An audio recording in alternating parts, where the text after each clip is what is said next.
times reigns in paradise, and even the warmest heart can turn to ice. I know it happens to us all. Every kind of people fall. And after all the tears are gone, do we have the heart to carry on? Here and now, still somehow, still a friend of mine. Oh, you're still a friend of mine. Still a friend of mine. Oh, still a friend of mine. Still a friend of mine. Oh, you're still a friend of mine.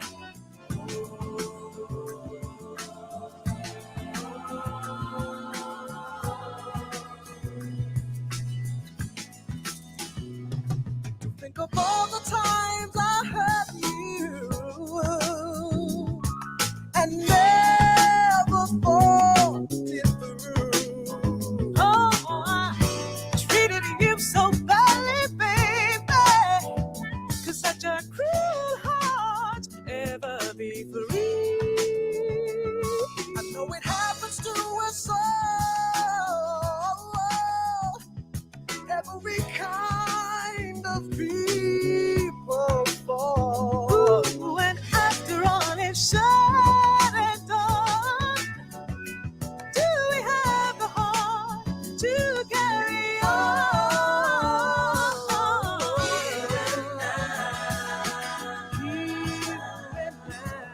Still somehow, still a friend of mine. Oh, you're still a friend of mine. Still a friend of mine. Oh, still a friend of mine.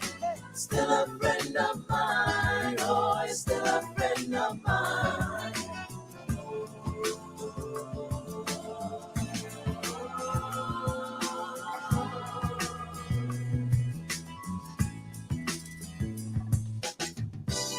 I know as long as I've got you, and we do the things we do.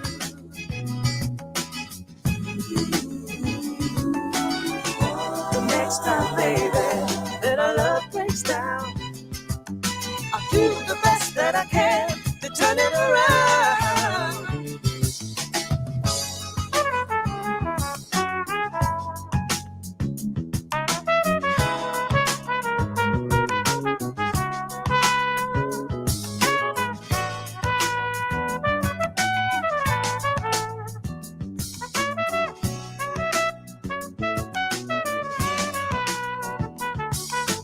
Here and now,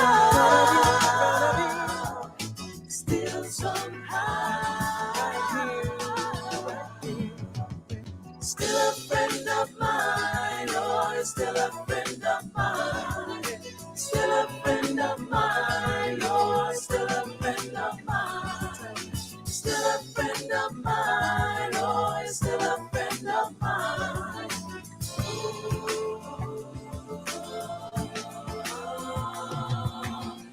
Time and time again, it's gonna be right here for you, baby. Jesus come, still be right here for you. Time and time again, it's gonna be right here.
Well, good morning, good morning, good morning. It's the 29th day of April, and in the great state of Louisiana, April showers bring on those Mayflowers because it's raining outside and it must be raining all over the world. Yours truly, Joe Dupree in the building. Yeah, I know you where you at, it ain't raining. But the rain is coming. I promise you, the rain is coming. I'm sending the rain your way for that reason. I'm sending the rain your way. Yours truly, Joe Dupree in the building, 100 BLK, the Black Station, along with my girl Jackson, the life strategist, the art therapist, and all that good stuff, you know, doing her thing in Brick City. I know the sun is shining in Brick City. My brother Fatim doing his thing out there in South Kakalaki, producer of the Open Lines and keeping it real with Reverend Al Sharpton, 107.5 WBLS, New York City. And on the phone, you know, it's the conduit herself, Shauna Sias. Hey, Shauna, how you doing this morning? Good morning, everybody. Glad to be seen and not you laid out in the front of the church. Yeah, that part. How you doing this morning, Jax? How you doing? Wonderful. I'm doing wonderful. It's beautiful. It's sunny. It's 80-something degrees. I can't wait to get out of here today to go for a walk, go for a slow-ass run, but have my feet moving. Yeah.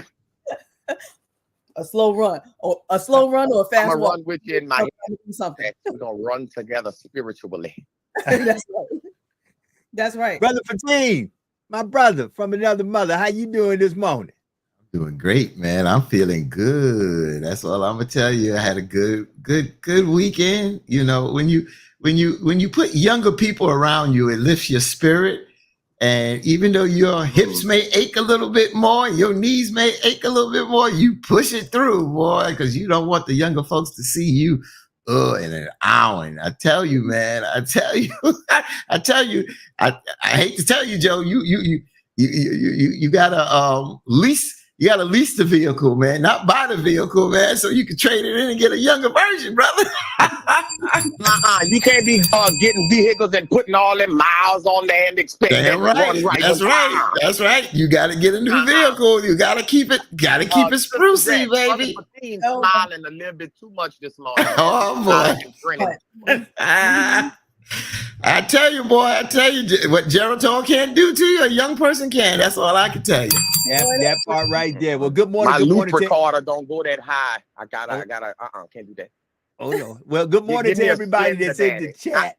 But Hold on. not a sugar daddy, because they want too much. Give me a Splenda daddy, one that's so like diabetic a little bit. They ain't gonna act. oh my God. A Splenda Daddy. I like that. A Splendid Daddy. Ooh, Splendid Daddy. Splendid Daddy. Oh, not a sugar Sugar daddy. daddy. That's good. Sugar Keep daddy. that blood sugar down.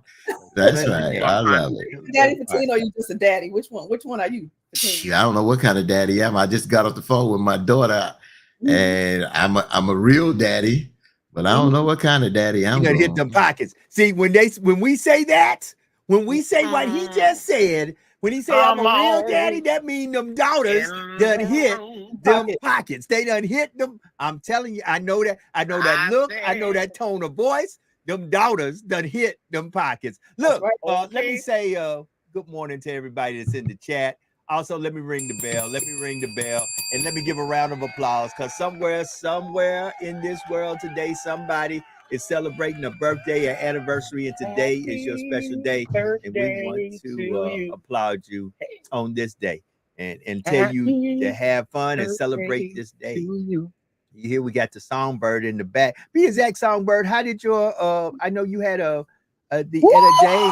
James. Tell me something. Songbird, Talk you better call her Etta James. Crazy. Talk to me. When I tell you, I was impressed with myself. Big shout out to Greg Gordon, Project Man, and the band. Those fellas can make anybody sound good. But baby, I'm not saying I am Etta James, but I'm Etta James. But you put on the show, huh? Jack saw it. Yes. You put on the show, huh? It was phenomenal. I had to call Shauna, text everything else. I was like, girl, you with God, because she did a phenomenal job. I mean, the vocals were so sultry and powerful and strong, and you felt every note. You know, you felt every breath. Yeah. And this sister, she has a gift that she is sleeping on, because this woman is no joke behind that mic. Let me tell you. Oh, thank you. Well, since she ain't no wait. In New York, we are open for bookings as long as it includes lodging and travel. Absolutely. All that. Greg Gordon. And a room with a large ceiling, because when Shauna walks in the room, her presence is felt and seen. She is not 5'2", no snub against 5'2" people. But when Shauna walks in the room, she is tall. She'd be the first thing to be seen and the last thing to be remembered from her act. So kudos and congratulations to you, my sister. Thank you. So it's festival season here in Louisiana. We just finished up in the great city of Lafayette, where I live, Festival International. Some people like it, some people don't. We're going to get to that later. It's also Jazz Fest time down in New Orleans. You know, and your boy was singing Tennessee Whiskey this weekend. I'm just saying. Chris Stapleton was in the building. He said, let me hit you with that Tennessee. Y'all need to look at the Jazz Fest lineup. The Jazz Fest is 2 weekends.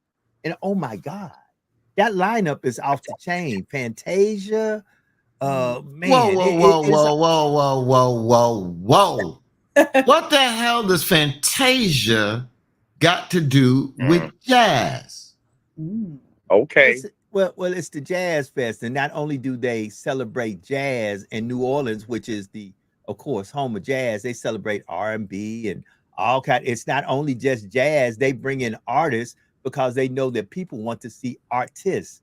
You know, then change the name or enhance the name. Don't call it and I'm gonna tell you why. Wait a minute, New York. Wait. I'm gonna tell you why. Down to New Orleans. Wait. Hold on. I'm gonna tell you why. Because in the station, formerly when I was at Kiss FM, it was under Image Broadcasting. We had CD 101.9. Jax would know it was considered a smooth jazz station, and I'll say, sorry, Image, y'all screwed it up. You started playing Vanessa Williams. You started playing R&B on that station, and it took away from the jazz. Number one. Number two, you didn't play some of the original jazz. It don't have to be old jazz, but all that Kenny G, that's nice, but there's much more jazz that we do as a people. So what I'm saying is, again, I can't speak about New Orleans because I don't know who controls it. But those folks that don't look like us, that want to control it and then don't do it and honor those that really do jazz, they do a disservice to us and those jazz musicians out there. And I'm sorry to say it, but I have to say it. So hold on, Fatim. Right. I'm not disagreeing with you, and I'm gonna bring Jackson and Shauna in on this. I don't disagree with you one bit. Unfortunately, when it comes down to this, because I'm a jazz man, I love jazz. I love it. I love jazz in places that people couldn't understand. I listen to the Normans. I listen to the Albrights. I listen to the Najees. I love jazz. But here's what I've come to find out: there is a small group of us when it comes down to supporting jazz. And radio, and we need to talk about this later on this week. Radio, unfortunately, goes to the masses because the advertisers will show up and support where they know the mass numbers are at. And when it comes down to listening to good jazz, to real good jazz, because I play a lot of it. You hear it on this podcast. I'll either intro with it or outro with it. We as a people don't support jazz like that. I go back to the Coltrane's. I go back to the Miles Davises. I listen to some Callaway, Cab. I listen to jazz, but everybody's just not into that. Everybody just not into that. But then like I said, we're gonna get the sisters in. Like I said, I worked with the late James Mtume. His father was Jimmy Heath of the Heath Brothers. You understand? And Mtume would not mix R&B with jazz. You understand? And Mtume played with Miles Davis. So what I'm saying, I don't give a damn if it's a small group of us. Don't dilute an art, because then a new generation comes in and think that is the art that is not quite that art. That's all I'm saying, brother. But let me. Okay, Sister Shauna and Sister Jax, before y'all come in, how many of y'all knew the Heath Brothers? Hold on, watch this. Hold up, let me prove my point. How many of y'all knew the Heath Brothers? Not many, probably. Okay, hold on, stop. That's the point. Have you ever heard of them, Shauna? And you sing Etta James. Have you ever heard of the Heath Brothers? I have, but that's because my father was a jazz lover. Okay, right. Okay. So I agree with Fatim, and I slightly disagree. So if you know anything about jazz is a lot of complex chords, call and response. They have a lot of polyrhythms and improvisation, and that and R&B just don't mix. However, the right artist, if they're familiar with jazz, can take an R&B song and make it that way, right? Because Fantasia is not just R&B. She started off as gospel. I have seen her take a R&B concert and turn it into a worship service, right? So I think if an artist is skilled enough, they can take anything and turn it into jazz. Anything. Yeah. I've heard Fantasia do if you don't want me, then don't talk to me song. And the riffs and all the stuff she was doing in it turned it into a more jazzy song. But like you're saying, Brother Fatim, as a whole, when we take an R&B artist and try to mesh them into the whole jazz world, it's a whole different ball game. It's called fusion. Yeah, it's fusion, and it's not when you fuse it together. It's original, and Jax. Once you dilute coffee, it ain't black and strong like it's supposed to be. But you can't use that analogy with music, because look at what Ray Charles did when he took gospel and turned it into blues. Music is a feeling. It is an emotion.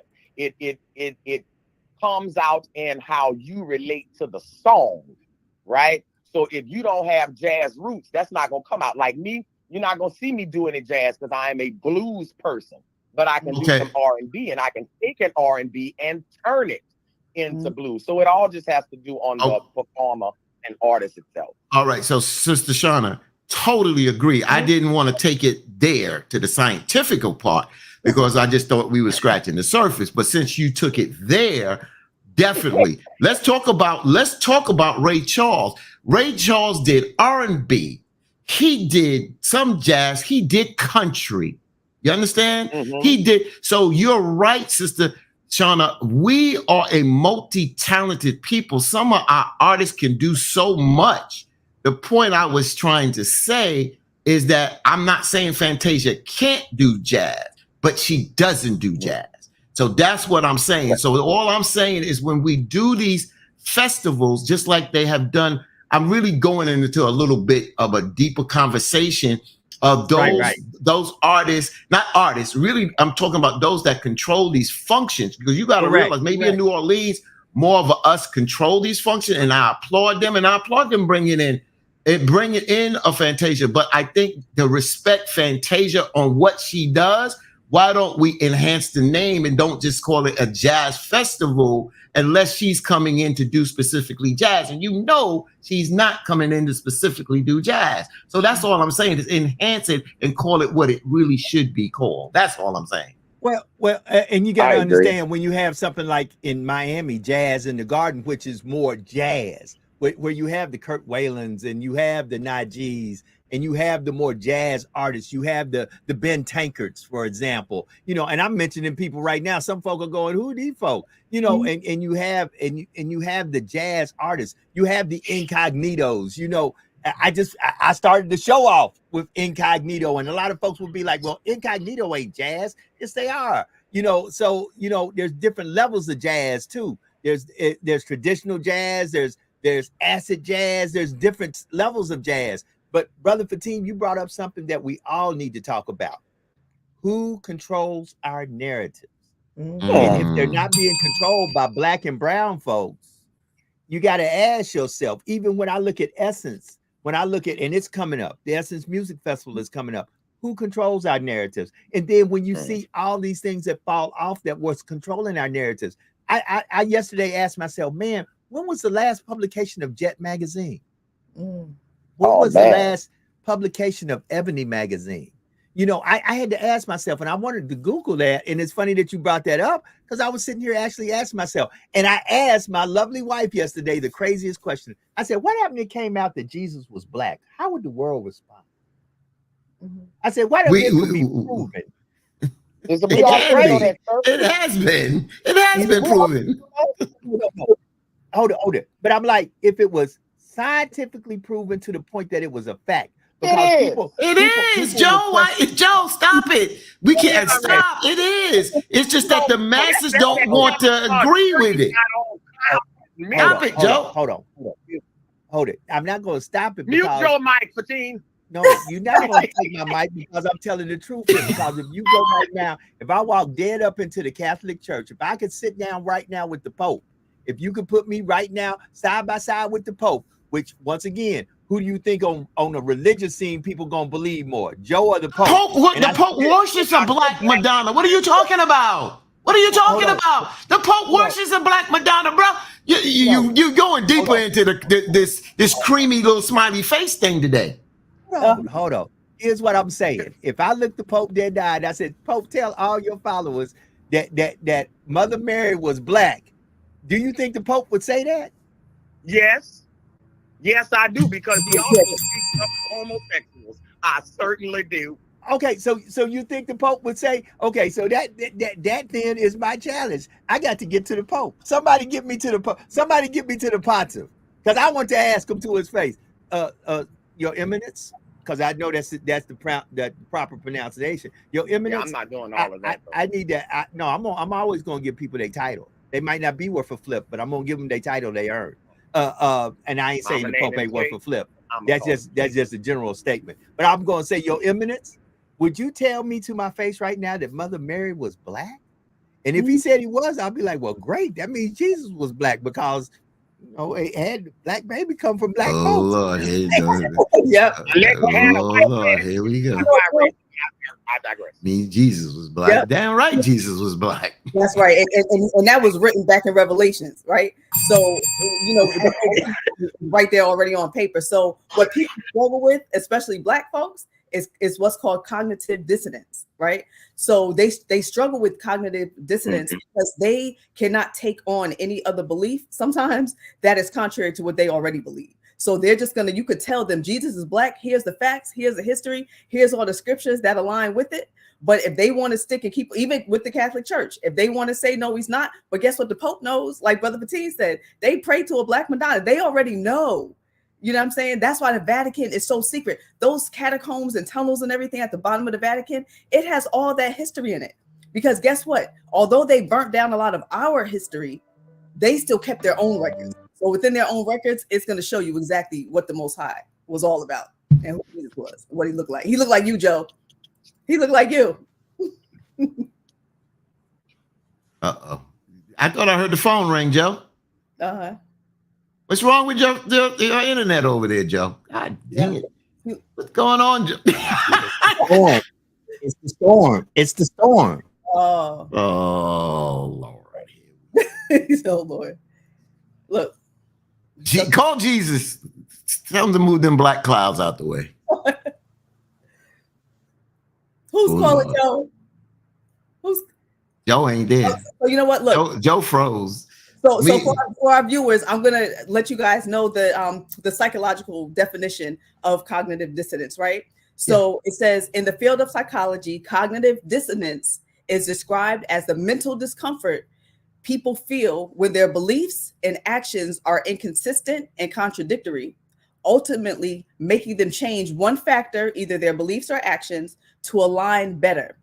Relevant items of information include people's actions and feelings, ideas, beliefs, values, and things in the environment. Cognitive dissonance is typically experienced as psychological stress when persons participate in an action that goes against one or more of those things. So you could tell our people X, Y, Z, but just for the sake of it, if they believe something else, they're going to go with exactly what they believe in and not be open to receiving new information. So they'll fight you on certain things. So and they're gonna exactly they definitely gonna fight you, and then they definitely gonna fight you on things that is going to make them look like who they are not, that they wish they were, and basically put light or shed light on us that they say we're not, but we are. That's See, right. That's why when I'm talking to young people, Sister Jax, and you do a lot of this, I say we come from kings and queens. I stop using that. Listen, young brother, young sister, you a king and a queen. No, you have to earn that. You have to earn that title. It's just that your lineage can come from that, but you also have a lineage that comes from people that were criminals, that were robbers, that were stealers, that were killers. You understand what I'm saying? So you come from a lineage of great people, but if you don't walk in that light, then you walk in the darkness of those that walked in the shadow of the shadow of the valley of death or something like that. Mm-hmm. So it comes up to what road you decide to walk on. You have to earn that. That's why I keep saying, don't go out there. And I used to say this, and I understand what the 5%ers were saying. I understood. And I respect them. There's no ifs, ands, or buts about them. But if you are God or a queen, that's beautiful. Mm-hmm. But let other people call you that because of what you represent. That's right. Jax, I was just listening this morning. I don't know if I sent it to you or not. Mm-hmm. I didn't send it. It was Minister Farrakhan, right? And you talked about Malcolm X. Mm-hmm. And it was talking about, Minister Farrakhan was talking about Jesus. And he was just talking about how Jesus and God is one, in a sense, and how two can exist at the same time. So if you are moving in the light of Jesus and has the God spirit, then Satan can't be there at the same time. And I just was listening to that, and I said, sometimes we get caught up on the titles. You know, like when your husband briefly talked about Islam, where it came from.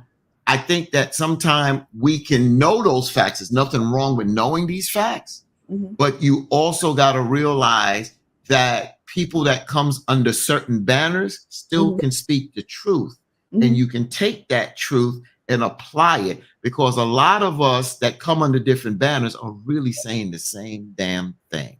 Basically, basically, you know, and even when we go back to like what you're saying with you know, God, right? So when we look in Revelations 1:14, the description, Revelations 1:14-15, of Jesus is plain and simple, right? So it says, Revelations 1:14 says, his head and his hairs were white like wool. We know what wool looks like, right? It's not long and stringy. So we're even wrong if we're walking around wearing a cross, talk about I represent Jesus, but it got Caesar Borgia on it, not even Jesus Christ, because he got long, wavy hair.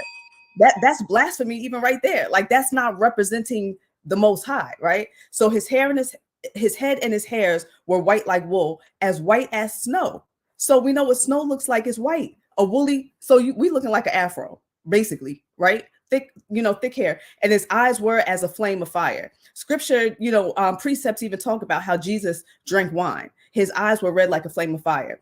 And then Revelations 1:15 says, and his feet like unto fine brass, as if they burned in a furnace. Now you imagine brass, what it looks like. You know, derivatives of brass are already, you know, on the brown side. And then you burn it in the furnace, it sure as hell ain't gonna come out white, right? And his voice as the sound of many waters. So there are so many different color scriptures within the Bible describing Moses and, you know, the people, children of Israel, and everybody up in there as black folks. Black. That's why we have to be careful which version of the Bible we read, because there's so many other versions that distort what the original version says. So if we're going with the King James version as like, okay, that's the original version, but once you get to the NIV and some of those other versions of the Bible, it starts translating things differently. So if it says like his feet were, you know, like fine brass, or if it mentions something about someone being black unto the ground, the another version of the Bible will no longer say black into the ground. If somebody's black into the ground, what do you think that appears like? They're black. They're black from their head to their toes, right? Exactly. But an NIV version, it will take that part out. Instead of saying black into the ground, and it will say something like they had on black clothes. You know, they were wearing black. They were black with sorrow. You understand what I'm saying? So be careful. So take what you just said, what Shauna says. People sometimes believe what's comfortable for them. And she's 100% correct. First of all, I'm not a big fan of the King James version of the Bible. I'm telling you straight up. The King James was a perverted son of a bitch. Number one. So I'm not a big fan of the King James. You know, yeah, I'm gonna let you know. You know, Mama can't get on me there. Yeah, he changed the Bible because he wanted things to go his way.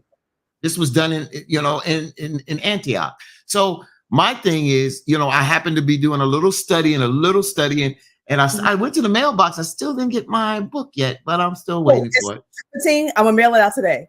I got it right. I got your whole gift right here. I've had it in my car, and I said, "Oh my God, let me bring this thing back in the house." So I'm gonna take it in the car. When I get off air, I'm gonna run straight to the post office. Thank you. So what I was gonna say, and Joe's here, and I know we got a guest coming on, is real quick, is that I'm not a big fan of the King James version of the Bible neither, because it distorts, and there's some words you can't translate. For instance, I give you an example in the Holy Quran with Arabic. In Arabic, Aramaic, Hebrew, and Arabic, some languages in the Bible, there's no O in Arabic language or Aramaic. So there's no such word as the word mosque. I'm just using just an example, mosque. It's not, it's masjid.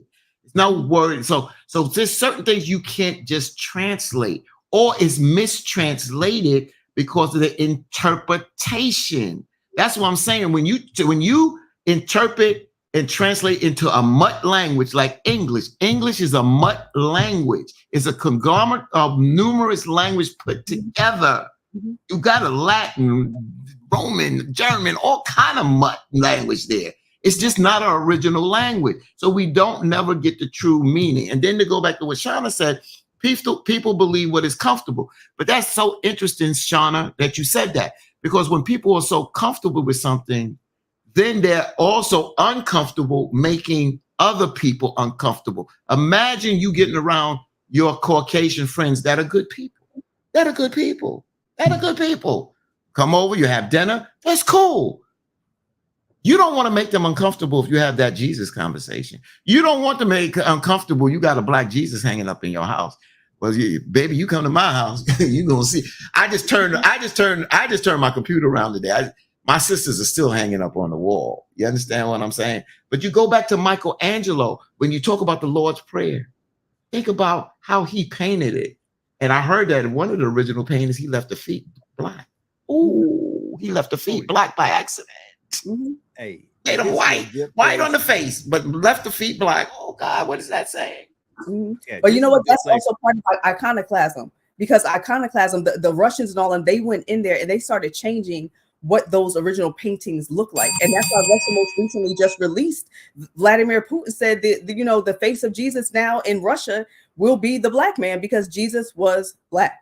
So it's more to that story in terms of why he is actually releasing it now. But now black folks are starting to realize more and more, okay, they're accepting it, because guess what? It didn't come from us saying that, because they don't listen to us, you know. So once somebody else says it that doesn't look like us, now it appears to be more valid, right? Jax, real quick. Mhm. Putin is doing that because he know he got black in him. You see how that man walk in a room? Right? Him and Obama walk side by side, even though they've had their issues. Them two are black men. Watch Putin walk into a room. That man got black in him. He ain't stupid.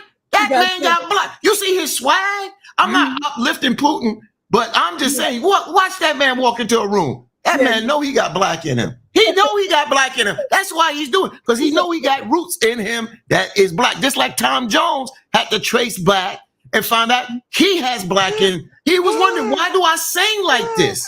Why do I sing? Do you know, Joe, do you really understand it's true? Tom Jones traced his ancestry back to find out that he has black in him, because a lot of people looked at Tom Jones as a white man. Why did he have so much soul? And you watch Putin walk in there. That man ain't stupid. He ain't going. He's not like Americans that are so damn conditioned. Joe, what you got, Joe? Yeah, he ain't so damn conditioned like these some of these Caucasian Americans here that they don't want the truth out. Watch Putin walk in the room. Next time, watch that mofo walk into a room. Man, that man got more swag than some. Boy, if he walked more black than some of y'all, that's a damn shame. Hey, Adrian, you walk like Putin, brother? I'm just saying. Now, wait. We have to go back to this King James conversation another time, because a lot of people still think that King James was a white man, right?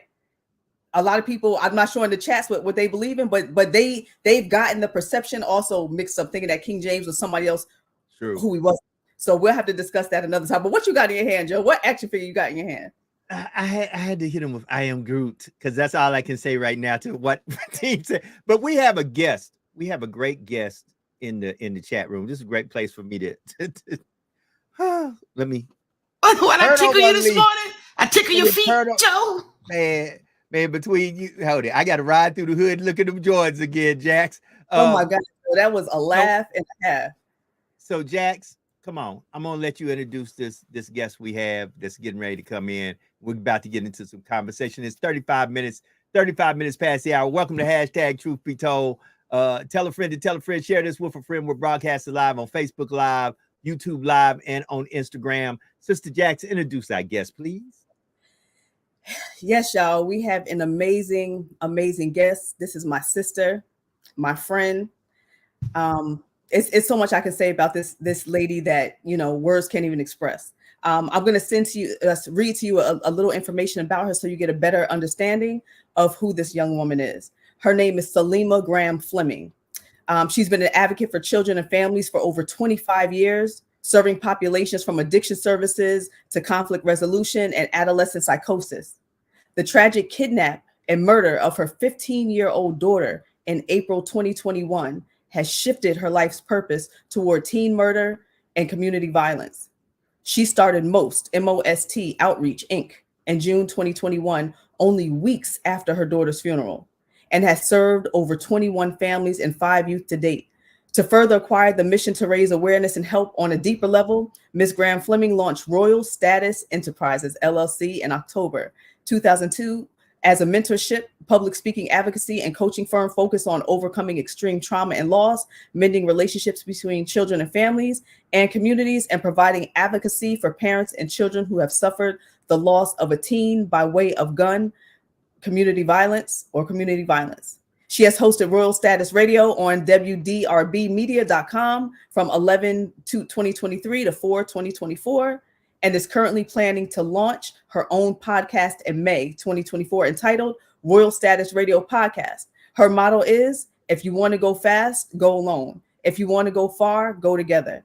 I know you can't see me because it looks like I froze on my end, but please welcome my sister, Salima Graham Fleming, to the show. Welcome, my sister.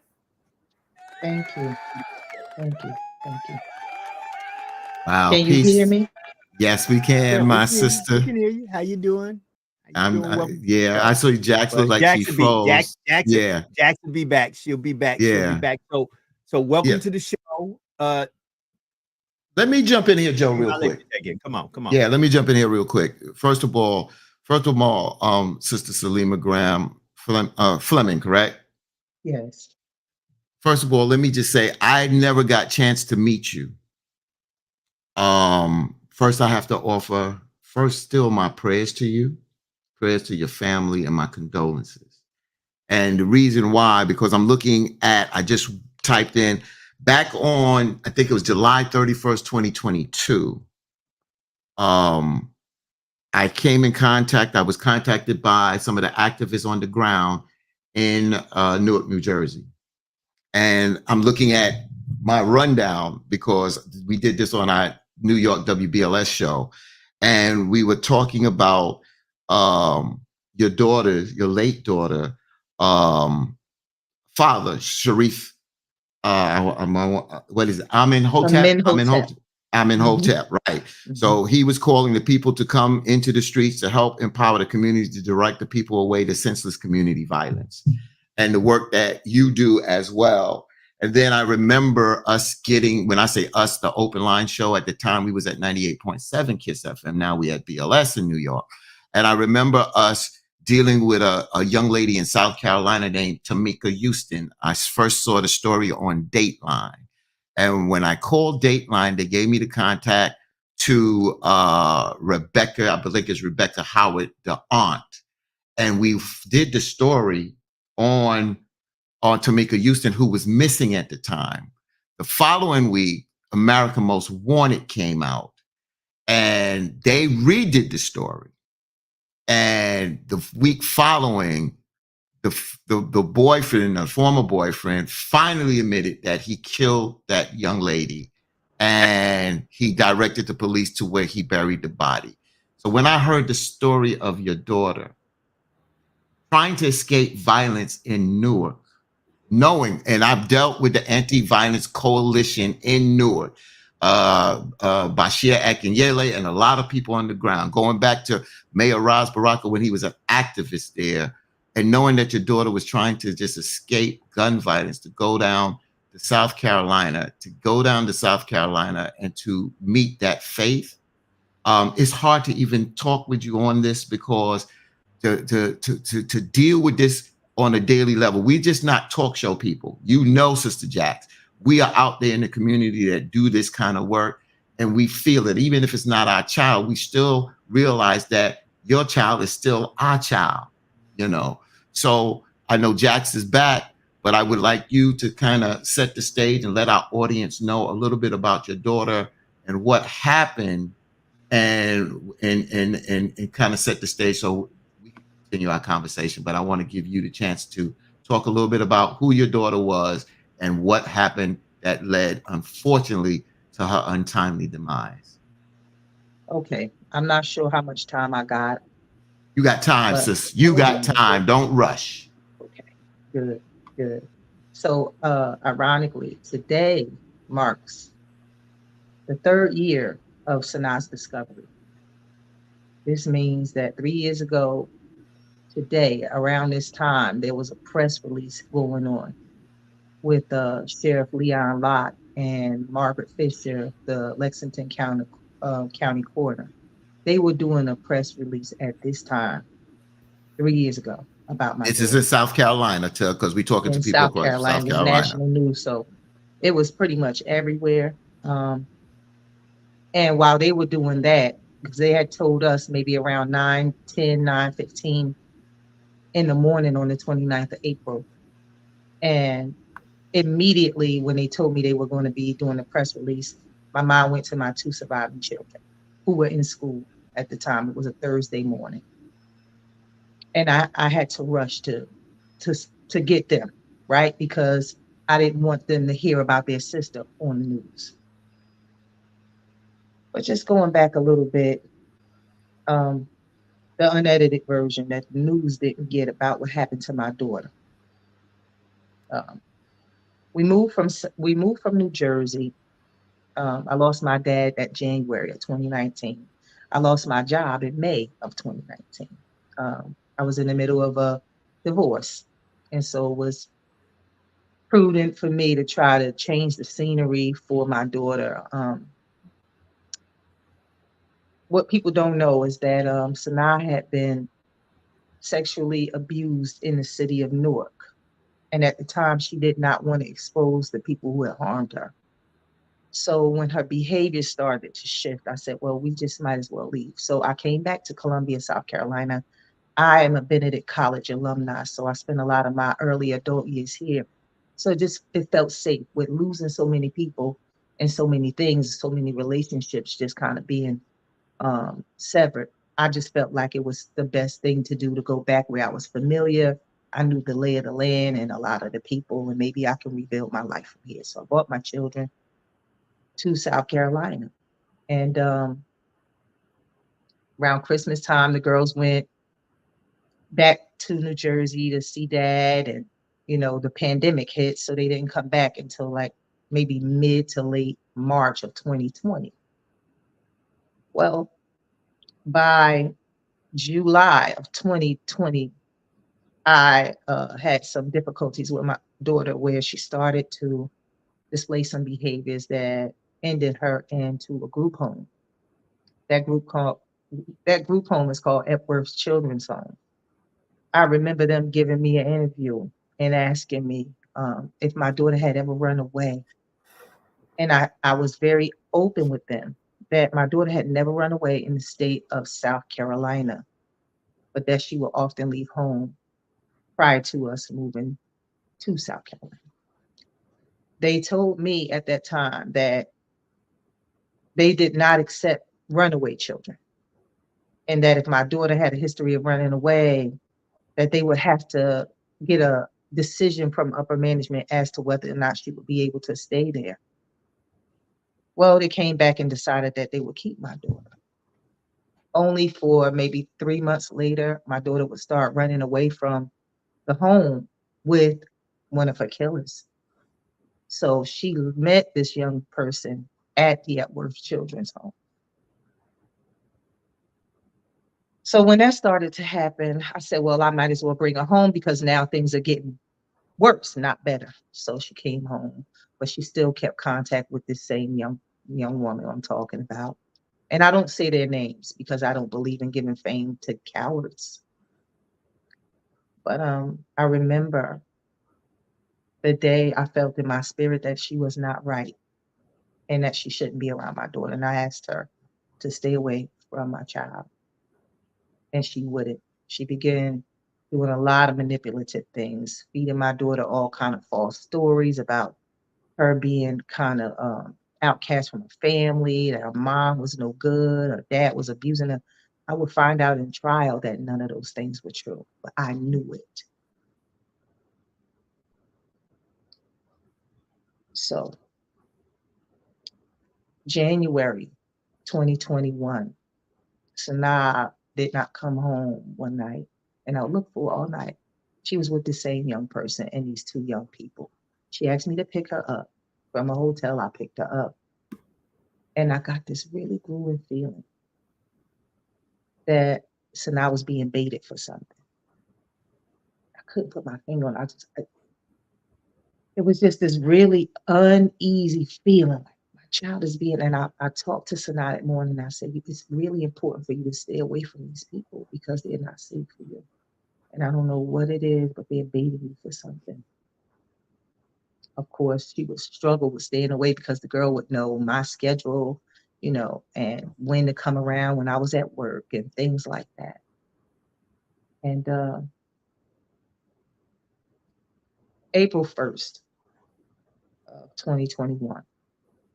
I was calling my daughter. She was with this individual again. She told me to come and get her. I was on my way to come and get her, only to find she sent me a text that she was in an Uber and she was on her way home. She got home.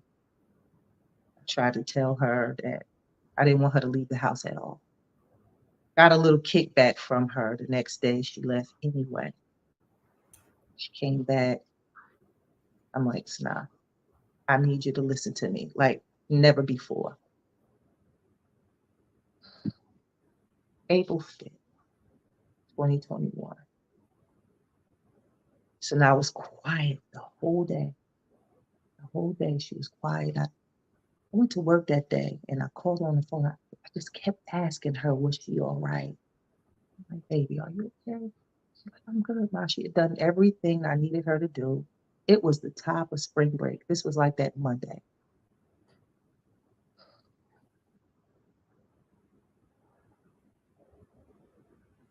Something was so off about 5 o'clock. I just kept asking her, are you okay? Are you all right? And I said, are you leaving the house today? And she said, no. And I thought that was strange. And I said, Keiki, what's up? What's up? Talk to me. It's something you're not saying. And she just said, Mom, I'm good. I'm good. Maybe about 9 o'clock, 9:30 that evening, she came and asked me if her and her sister can go and take pictures at this little swing in the complex. I said, sure, because it's a stone throw away, right?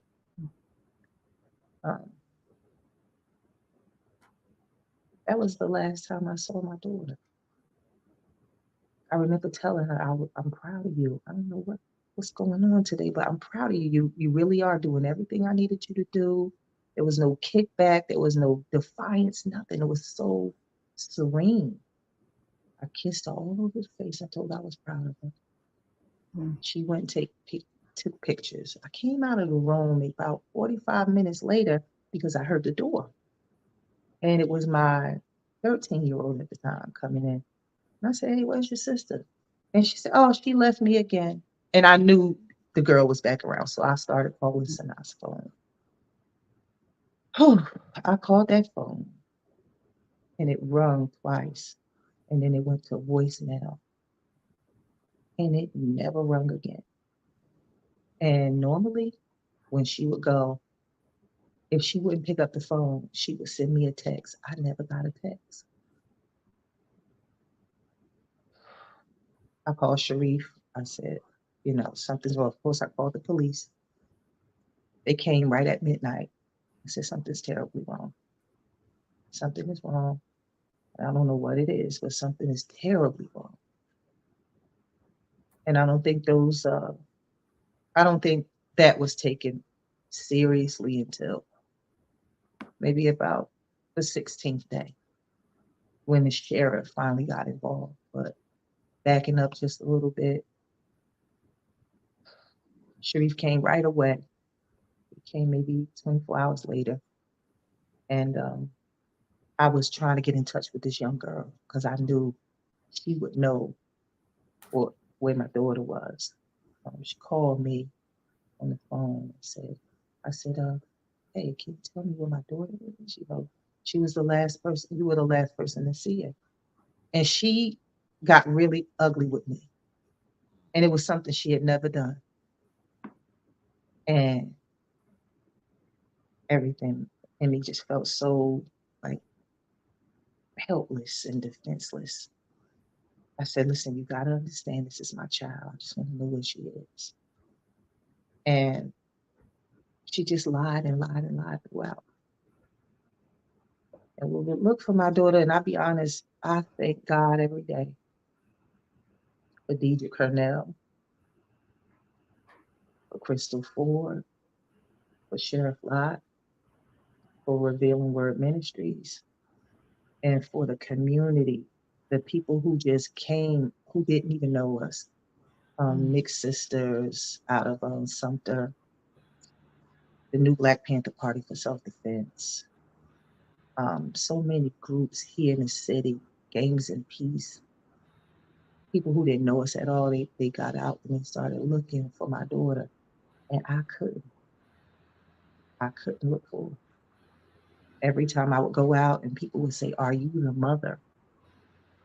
I would just break down because I could hear, "You're the mother." I'm supposed to know what my child is, and I don't. Um,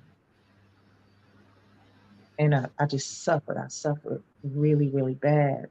Um, but with every passing day, I'm driving. I'm hearing my therapist say, "You shouldn't drive. You shouldn't go to work." But I still work. I still went out and tried to do life because I think quietly inside of me, I was just saying, "No, it can't be that.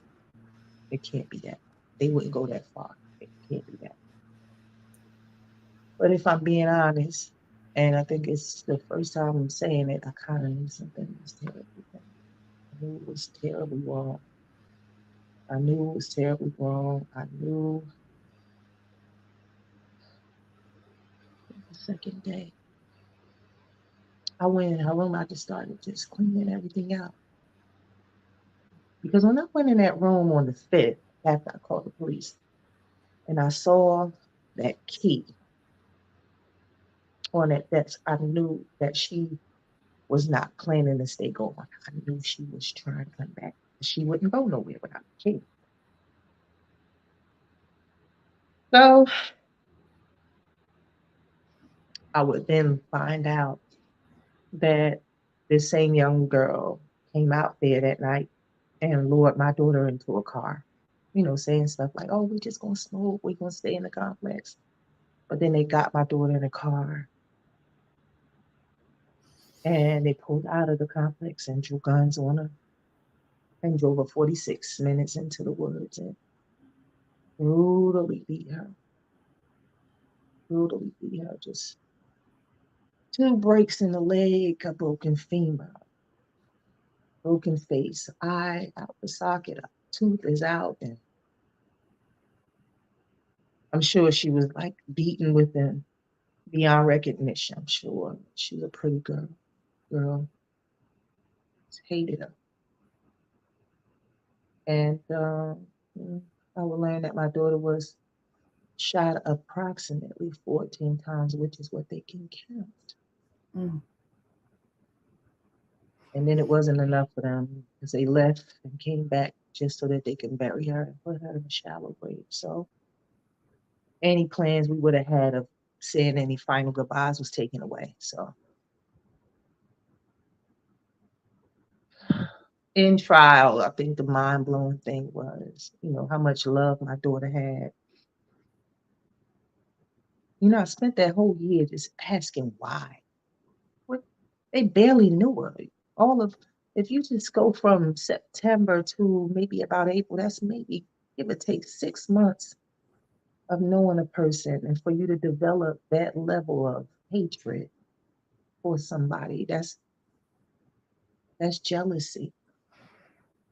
And I know it's very, very common.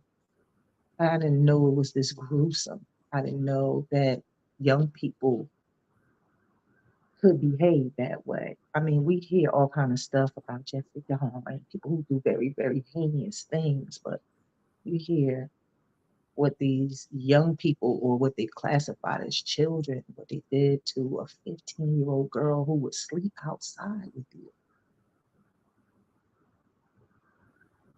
I couldn't wrap my mind around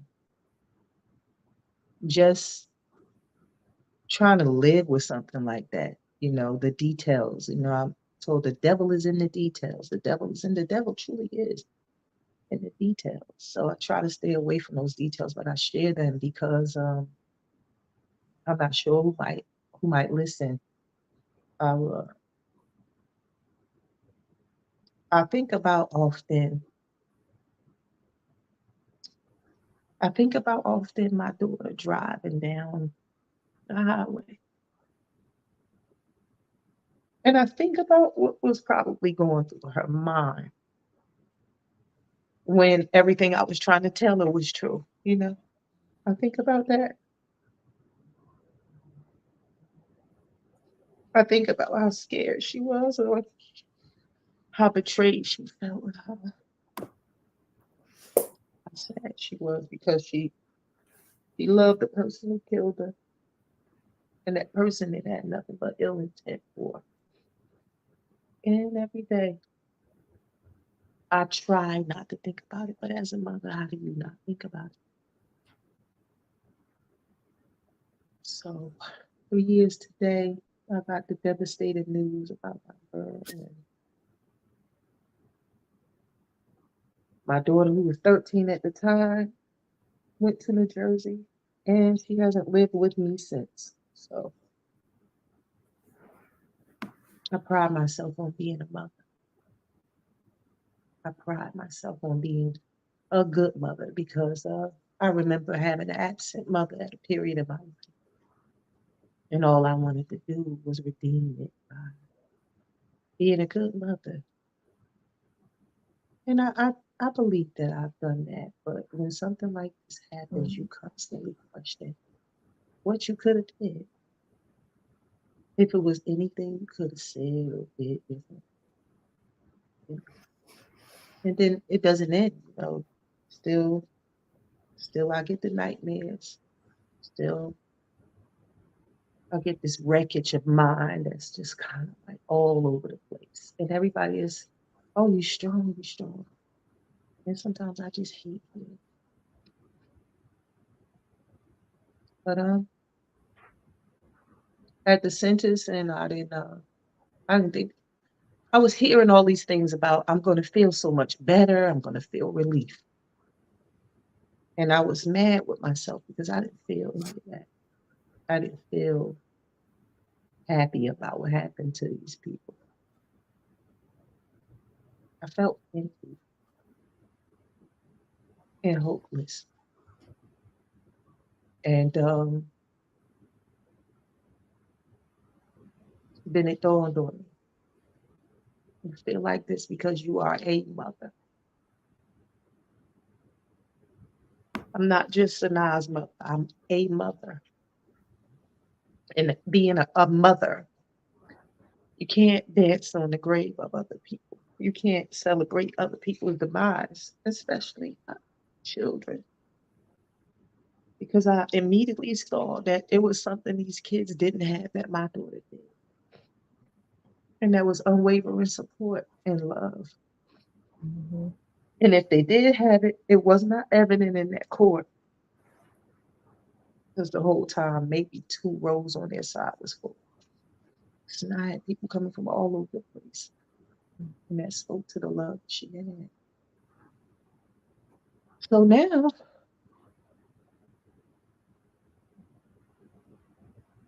when you understand your role as a public servant, a human servant, your life circumstances, as bad as you may want them to, they don't shift that responsibility.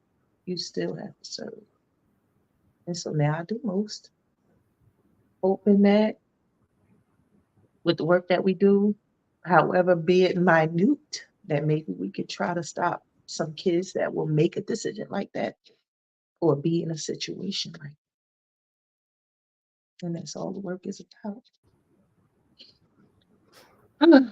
But let me just say, I know Jax, I definitely want to get you in. I just want to, but it doesn't. I'm sorry. Yeah, that's okay. No. I just want to, because I just want to hand off to Jax. And I just want to say that when we introduce you, those folks that may be coming in now that just came in during the middle of this, of course, we allow, like you asked, how much time you have. You have all the time that you need to express, especially today being that anniversary. And just to the folks, we offered again our prayers and condolences. And, sometimes I hate to say that, but a lot of us really feel for you. And even though that so many is pulling for you, you just said you don't feel no better at times. This is your child. Your life has changed and it's changed, but you still, and I just texted and she just came in, Dominic McNeil McFarland, who lost 2 of her sons to a drowning accident in South Carolina back in 2016. And I believe you 2 have spoken by phone in the past. and it doesn't get better. But I want to turn it over to Jax and Brother Joe and to Shauna. Jax, take it from here. Salima, I'm almost at a loss for words. You know, I knew Sanaa, you know, since she was a little girl. She's a beautiful, you know, beautiful little girl. And I know her path, you know, ended up getting a little windy. And if you could just share with our viewers, our listeners, when our children's paths start to get windy, is there anything in hindsight that you think that we can share to help our parents? Because I know you are a good mom. So don't ever, Salima, don't ever doubt that you are a good mom or not a good mom, because you are. I've seen what you've invested in those children. You tried to give them a good life. You read to your children. You nurtured your children. You loved on your children. But sometimes they just start to go down a path because of some trauma that occurred that was still outside of your hands. But you were always there for your babies. So never feel that you were neglectful in any way. But what advice could you give to families when they do see their children, you know, start to, you know, potentially wander down a different path? And no matter what path they go down, it is never excusable or okay for something like this to happen. But is there anything that you can share with our viewers to support families when their children are starting to have hit a rougher patch in life? You know, I think about my own life, right? Some of the things that I've endured as a teenager, people who knew me, you know, from back when, you know, I was a struggling teen myself, and I went into addiction early on. From about 15 to 19 years old, I was abusing drugs. And I sat with my cousin Aaliyah Simon. She was on my show, and she said something that really hit me in the chest. And if there's any advice I can give to anybody dealing with a child that you starting to see those behaviors shift and everything, instead of asking what's wrong with you, ask what happened. When I reflect on my own life, I don't think anybody ever asked me what happened. And in truth, I don't think I asked Sanaa what happened. She ended up telling me, and I'm grateful for that. But I don't think a lot of times we ask children, what happened to you? Instead of what's wrong with you? What's your problem? Mm-hmm. We often, in our frustration as adults, that's our go-to. What's your problem? What is wrong with you? Instead of, hey, what happened? What happened? I'm not saying that that's going to yield you a lot, but I do believe that, you know, being present, I think that's why my daughter told me days after what happened to her. I think because that trust is established, you have to have a warmth with it. You know, it's got to be genuine, because kids they can pick up when you are not genuine with them. Mm. But I think that would be what I would say. When you start noticing your kids doing certain things and, you know, out away from what you taught them, instead of asking what's their problem, ask them what happened, and really be attentive to get that answer. Amen. Amen. And that's so true. And like you said, ask that question and be attentive in it. And even at that time, it's most important for us to listen to them, because sometimes our children, they don't want us to problem solve, troubleshoot, you know, and handle it that way. Sometimes they just want us to listen and be unbiased and be, you know, just silent and just let them express themselves. And many times when we allow our children to have that space that they feel comfortable enough to express themselves, they'll just keep on talking. Right. You don't even have to pull it from them. They'll just keep on talking. So that is great advice, to ask what happened. Because like a lot of us, I know a lot of men, women, you know, my personal experiences as well. There has been abuse. There has been molestation, you know, and like you said with Sanaa, she was violated by someone. You know what I'm saying? Like, that can change the trajectory of someone's life in an instant. So asking those questions like what happened is critical. So thank you so much for that, Salima. When you continue to walk along the journey of what happened, and the vicious savages, young children, basically they were young children, they were teenagers that did this to Sanaa.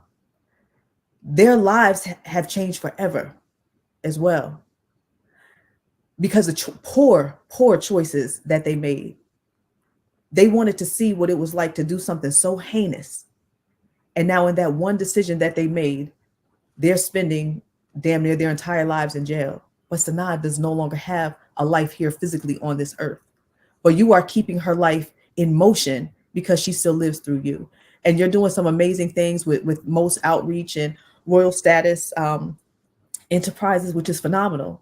And if you can just talk for a brief moment, and not to give them any shine or any glory or anything, but if you could talk to us, if you can, that moment when you were in the courtroom and they were sentenced. There were 3 sentences. They were all given around 60 something years in prison, correct? Right. If you So could just share. the young lady was given 65 years for her role, and the 2 young men were given 60 years each, without the possibility of parole. And I remember Sheriff Lott was sitting right next to me when the sentence came. And everybody, had a reaction but me. Mm. And we got in the back room, and he said, no, maybe it was days later when we met. He said, I was concerned about you because you had the same look on your face at sentencing that you had the day I told you that we found Sanaa's body. There is no amount of time you can give anyone for what they've done. But again, I had to sit through at least one trial where I saw, when we were giving victim impact statements, that nobody spoke for these children. There was one family friend that got up and said something, and her first sentence out her mouth was an attack against me and Sharif. Mm.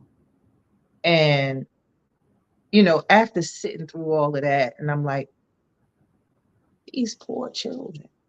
Mm-hmm. Frederick Douglass, he has a saying, well, it's paraphrased, but it's easier to build children than it is to repair adults. Mm-hmm. And I think about how many children who have been thrusted into the role of survival so early. We used to call it growing up before your time, but really, in essence, it's putting young people in a position to either physically, emotionally, or psychologically survive. Mm-hmm. And we have to get away from blaming what we didn't get That's right. as adults for why we don't do what we need to do for our children. We have to get away from making it a plausible excuse that you couldn't give your child what you needed to give them because you didn't get it. You're right. That's no longer an excuse. We have so much information at our fingertips, and going back to, we're conscious families, so we understand the knowledge of ourselves. Kids who have a knowledge of themselves don't even think that people could do things like that, which is why Sanaa probably got in that car. Mm-hmm. It was because in her mind, her father's been dedicated his life to the advancement of Black people all of her life and before that. So she's coming from seeing her father and her community aunts and uncles going out and saving people and advocating for people. So of course, when she look in the face of 2 other Black men, she's not thinking that she's going to meet her fate by their hands, because she has a knowledge of herself.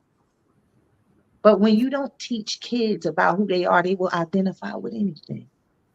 They will identify with anything. And so we can't keep making those excuses. We can't let it saddens me to see how totally engulfed and distracted adults are with social media and popularity.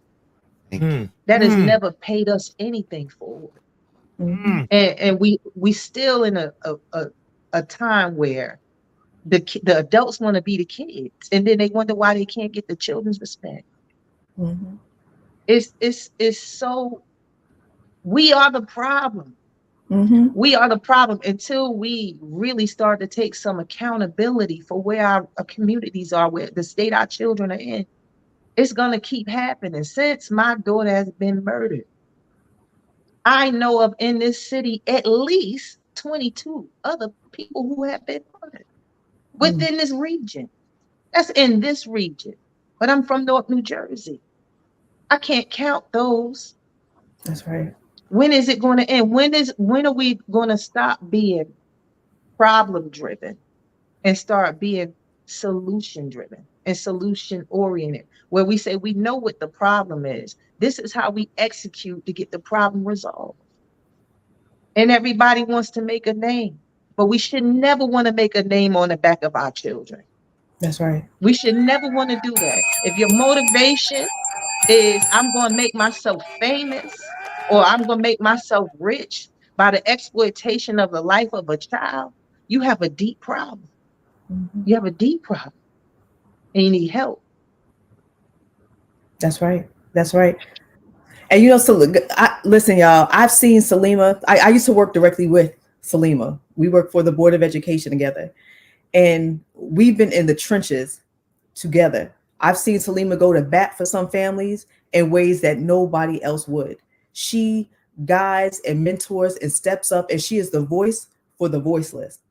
And Sanaa's father, same way.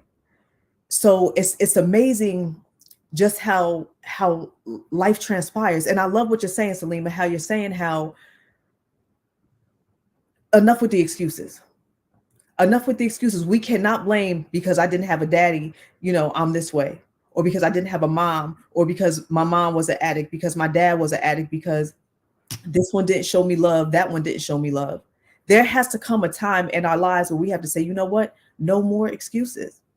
But we are so filled up with excuses. And like you're talking about, we are so focused on being problem centered instead of solution focused. We have to change our mindset. Because when we change our mindset, that's when our surroundings and that's when everything else changes. That's when that shift comes. And we're so afraid of that shift. Some people like so much being the victim that it's easier being that victim.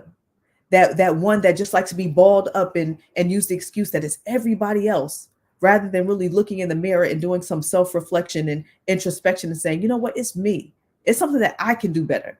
Now, I wasn't the best mom or I wasn't the best dad, but when I have kids, I make sure I'm going to be the best mom or the best dad to that kid. No matter what the circumstances may be, I will still always be the best mom or the best dad. And like you said, when Sanaa was going through her thing, you were going through a divorce. You had a lot going on, but you still did everything in your power to be a better mom and to get your children out of what you thought was imminent danger here in the city, to rush to South Carolina to still find imminent danger there as well, you know? And to speak to some parents for a moment, Salima, you talked about how that young child that did what she did, that heinousness that she did to your baby, you sensed something as a mom. Can you tell parents about how to really tune into when they're sensing something, even if their child is in a relationship with someone, even if the kid is 20 years old? You know, but can you talk about that to like warn some parents so that they can really examine the friends that are around their children, what they think are their friends? Well, I think, you know, that umbilical cord that, you know, is attached to the baby when the baby is inside of your body. I think those things can be deemed true through a grandmother, through a godparent. When you love somebody, there's a certain connection you have to them.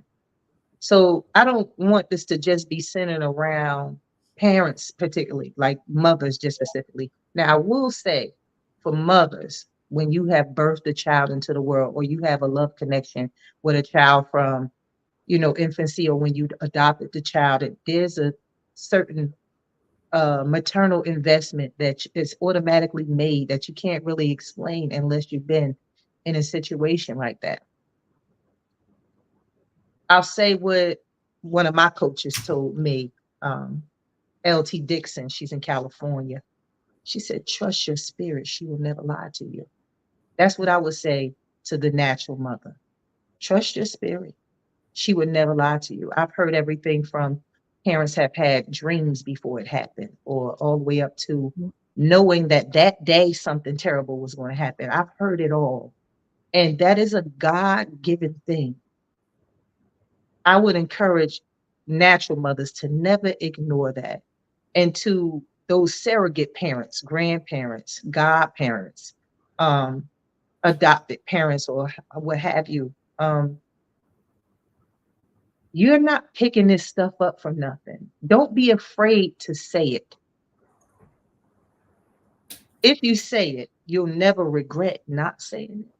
I've heard stories of, I should have told him, or I should have told her, but I didn't because I didn't want to make them mad. I didn't want them to stay away. I didn't want all of those things may happen.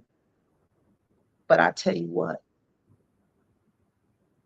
if you take the risk, if you put it out there, if you do everything in your power, you'll never have a sleepless night because you didn't. You will never have a sleepless night because you didn't. And I'm a witness. Sometimes, even when the enemy try to get in my mind and tell me certain things, I have receipts. I have evidence that he's a liar. So do all of it. Do the work. Speak up, show up. Check phones, check rooms. Maybe it's not your child that may be the potential victim. Maybe your child might be the potential perpetrator. You don't want the police to find those guns in your house and you don't know they're there. And stop. Mike went mute.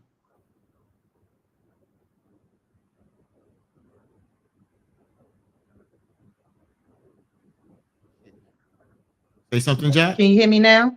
Yep. Yeah. Okay. Yeah, so don't turn a blind eye, and for some of those parents that think it's cool, because we have this thing where there's this energy in the world, right? We heard demon time for a couple of years, but there is this spirit of fear that has attacked so many people. It is such a presence that people are so fearful that they will project being fearless. They do it in ways by, you got to always have a gun. You got to always be armored up. You got to let everybody know you're not afraid. When really, anybody who's spiritual and can really see that, they know exactly what your defenses are. People who have this really, really deep desire to be feared are people who 90% of the time walk in an extreme amount of fear. Mm-hmm. Tap into why you're so fearful. Ask yourself, is it because of some guilt or some past thing that happened, or is it because of what's going on around me? Understand that none of us are really in control. None of us have control over a life force. But life truly is about making positive choices and taking positive chances. You get in the realm of that fear and that anxiety when you know you're not operating from those spaces. When you don't operate from those spaces, then you have a reason to be fearful. You have a reason to be on guard. But if you change the trajectory of your life and your thinking, then maybe you won't have to operate in a lot of fear. People ask me all the time, I don't walk in fear. Am I ignorant? No. I mean, I'm going to take care of myself, but I don't operate from a place of fear. And I don't subscribe to anyone trying to make me live under those conditions. I refuse. There's not a place of peace for me. I really want to say something real. I really want to say really something real quick to you, Sister Salima, what you just said about that. And, looking back at, I don't think I met your daughter Sanaya Fleming's father Sharif. I don't think directly. I'm not sure, because I look at the activists on the ground in Newark and so many that I've worked with. And you talk, that's how I operated my life. I realized what real power was, because growing up in the streets of Brooklyn, my friends carry weapons. They, but then I realized that the people that gave me back were saying they gave me back because of the trajectory that I was on the right track.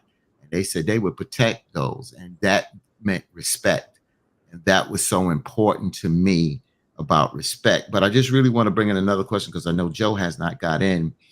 I have a question and I want to make this comment, but the quick question for you is: the day you reported your daughter, how long before her body was found? 24 days. Okay. 24 days. So she went missing on April 5th. Her body was found on April 28th, and we were told on April 29th. How was the resource? Because I'm not talking about the resources of ground activists, the ground folks. And the reason why I'm bringing this up, and I have to bring this up because I mentioned her name earlier, back in 2004 in Spartanburg, South Carolina, Tamika Houston went missing, Black woman. Like I said, hit the media in South Carolina, got some traction, but not enough traction. Dateline did the story. Then I picked up the story in New York. Even at the particular time, one of my hosts said, Fatine, I'm just telling you honestly, why are we doing this story in New York and South Carolina? And I said, the reason why is because we need to get national attention. Our Black children go missing and don't get the national attention that some other folks get. The reason why I bring up this 2004 situation in Spartanburg, because Tamika Houston, the 24-year-old that went missing, it started to bring the conversation out how the lack of people of color that get that type of attention. You go back to Jeffrey Dahmer, back down in, I believe, in Milwaukee, you know how many Black people went missing and it went under the rug? I've gave the story of when my daughter didn't even go through what you went through, went missing. She just didn't come home. And when the police came to the house, they said to us, well, it has to be 24 hours before we can do anything. And what could we do? But then one of the officers said, I see that y'all are really a concerned family. Try to get your daughter on the phone. And I got my daughter on the phone and he talked to her. And when she was coming from Queens back to Manhattan, he said, you mind us waiting here? And do you mind talking to her? But I'm going to be kind of harsh on her. As long as you don't disrespect her, you definitely can be harsh on her because it takes a village to raise our children. The reason why I bring this up, Sister Salima, because you, as we mentioned before, a lot of folks go through pain and tragedy. And even though you have those nightmares that you stated earlier on this broadcast, you've turned your pain into power. You do a podcast. You have an outreach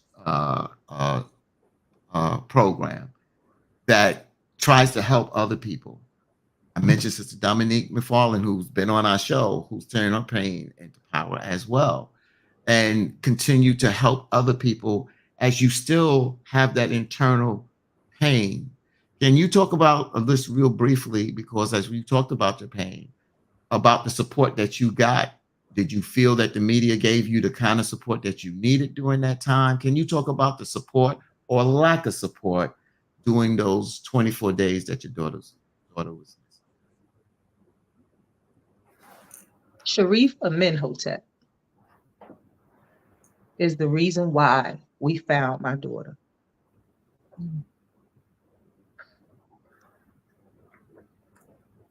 I have known Sharif all my life. All my life. All my life. I've known Sharif since I was 5. He was 6. So we have a very, very rich history. But I have never been more proud of him than when my daughter went missing. He would tell me, go in the house, I got it. He had never been to South Carolina except passing through doing, the work with the party. But he came, he learned the neighborhoods, he learned the people, he established relationships, and he did it in less than 72 hours. This man did not sleep for 24 days. I begged him. He did not. He went outside and he found his daughter. thankfully, he had the strategy, and this is why I never ever support people keeping their children away from their fathers. My kid's father is a warrior. Okay, so it makes sense that we procreated two very, very powerful children. My kid's father is not a weak link. My kid's father is a king. That man looked for his daughter. He did not rely on the police, where I was the one that got the police involved. He told me from the very beginning, I'm going to find my daughter. Mm. There were so many different stories about who found Sanaa, but I know for a fact that the night before her body was found, Sharif was at that same location in the dark. Mm. What I'm saying is, had it not been for him and what he did, other people would not have gotten involved, because you mentioned the work that I do now. I have always done this. I have always done it. Even when I was a child, I was serving. But I never liked the forefront. Even now, I struggle with it. It wasn't even until this year that people would witness any emotion from me. I'm very much an introvert. My daughter's situation thrusted me to the front of this, but I've always served. I've always been a human servant all my life. The support that we got was because my kid's father went outside and he said, I'm going to find my daughter. I'm thankful to Sheriff Lott. I'm thankful to my church. I mentioned them earlier. And Deidre Kernell, that first night, it was only me and her out there looking for Sanaa. Only me and her.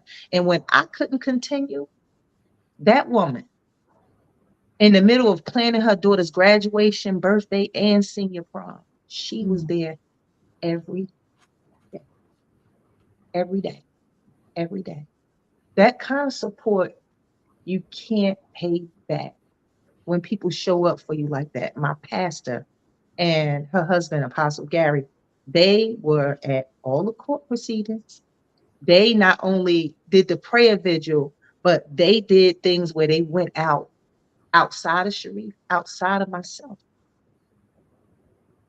The outpour of support that we got from people was undeniably a move of God. It was undeniably a move of God. I've seen these things happen before where kids are missing them, but Sanaa literally had national attention, and I really, really believe it was God's wave. But her father was the forefront of that, and that's just the truth. That's just the truth. I'm thankful. I'm thankful for the people who have continued to be a support, not just to me, but to people in my situation. People who lose children, because it didn't stop with me. A lot of people, what happened to Sanaa pushed them into an area where now they do service, with people on some level, whether it be gun violence or, young people or what have you. They are serving now. So what happened really did, establish a lot of purpose in a lot of people, and I'm grateful for that. But, initially, I don't think the sheriff's department took it seriously, because at the time, Sanaa had 26 incorrigibles where she was constantly leaving home. And I was told to keep a paper trail so that they have a point of reference, which is what I did. So, of course, they treated it like, she'll be back. But they never listened to me when I said something is terribly wrong. And I thank God for my cousin, Zaki Roberts. He was the one that pitched the idea, hey, we need to get people sending messages to the sheriff. And when people started to send those messages, it was moments when I got the call from the sheriff. And he had me come in on, me and Sharif, we went in on day 16. My church was there. Everybody that was involved was there. And he looked me in my face that day. He grabbed me by my hands. He said, Ms. Graham, I'm going to find your daughter. And he did just that. Beautiful. Now, Salima, thank you so much for sharing that. So to give further tips, if you can give 5 tips to any parent whose child does not come home today, right? What 5 steps would you give that they should do in order for the most part? Okay. The first thing is act fast. Act fast. As soon as your spirit is telling you something is off, act fast. So if you know where your kids are or where they hang out, get in those people's face right away. If you don't know, which was my case, then you have to be very transparent with the law. That's the second tip. You're going to have to be honest. If you and your child had a fractured relationship, if the child left the home alive, or sometimes they would go and not come, you have to be transparent, because there will be people from the community who will risk being amongst their own families to go look for your child. And if you're not forthcoming with information, you could be putting them at risk. You could be putting them at dangerous risk if you're not being honest. The other thing is get the media involved. And I learned that from Cherie. Get the media involved as much as you possibly can. Don't be afraid to expose people who are not doing what they're supposed to be doing. Don't be afraid to put names out there. When you speak to law enforcement, you make sure you get the role, the badge number, and the name. And if you can get the shift they work that day, because sometimes they get that too. The fourth thing I would say, take care of yourself in the process. Take care of yourself. I lost about 30 pounds in that 24 days that my daughter was missing. Since then, I've had so many different horrific things happen with my health because I did not take care of myself. I did not rest. I did not eat. I did not care for my body like I should have. Care for yourself. And the last thing, and probably the most important thing, is be consistent. Be consistent. You're going to get days where you get tired of looking. You're going to be discouraged. And specifically for young girls that go away and they dealing with trafficking, and those people are yo-yoing them in and out of their houses.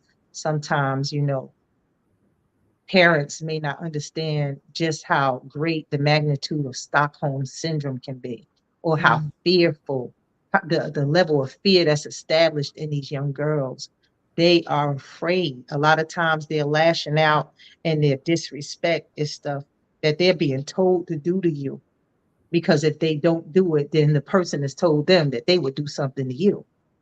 So it's so many different moving parts, because kids go missing for so many different reasons. In my case, my daughter was tragically murdered. In other cases, kids are being taken across state lines and even out the country. And it's all, some human trafficking. And I'm no expert. I always direct people to Chandra Cleveland with those type of things. But I think that it's so important to do those 5 things. And it's so many other things too. But those are, I would say, would be the most important things to do. Those 5. That's wonderful. Yeah. And if you want to elaborate, you could go on beyond the 5, because we need to make sure our viewers get whatever information they can get to help. Let me just repeat the 5 right here. Let me just repeat the 5. She said, act fast. That's number 1. Number 2, be transparent with the law. Very important. Number 2. Number 3, get the media involved when you can. That's very important. Number 4, take care of yourself in the process. Number 5, as she stated, those top 5 steps is be consistent. And I'll ask Sister Jax if you want to continue, Salima, and add a few more. Or it's yours. Right. So specifically when your kid is probably dealing with any like gang activity, it's important for you to know who your kid is around. But in the event that you can't know who your kid is around, go through the room and find out anything. And we're parents, right? And those kids live under our roof, so we know when something is off. Go through that room. Don't be afraid to tear it to shreds and find whatever thing that anything that looks peculiar is a clue. And that just dropped in my spirit. Anything that looks peculiar in that room is a clue. Take the clues. If the kid is missing, take it to law enforcement. If you're go looking around in your neighborhood where some of that writing that you found in that notebook is. Go find it.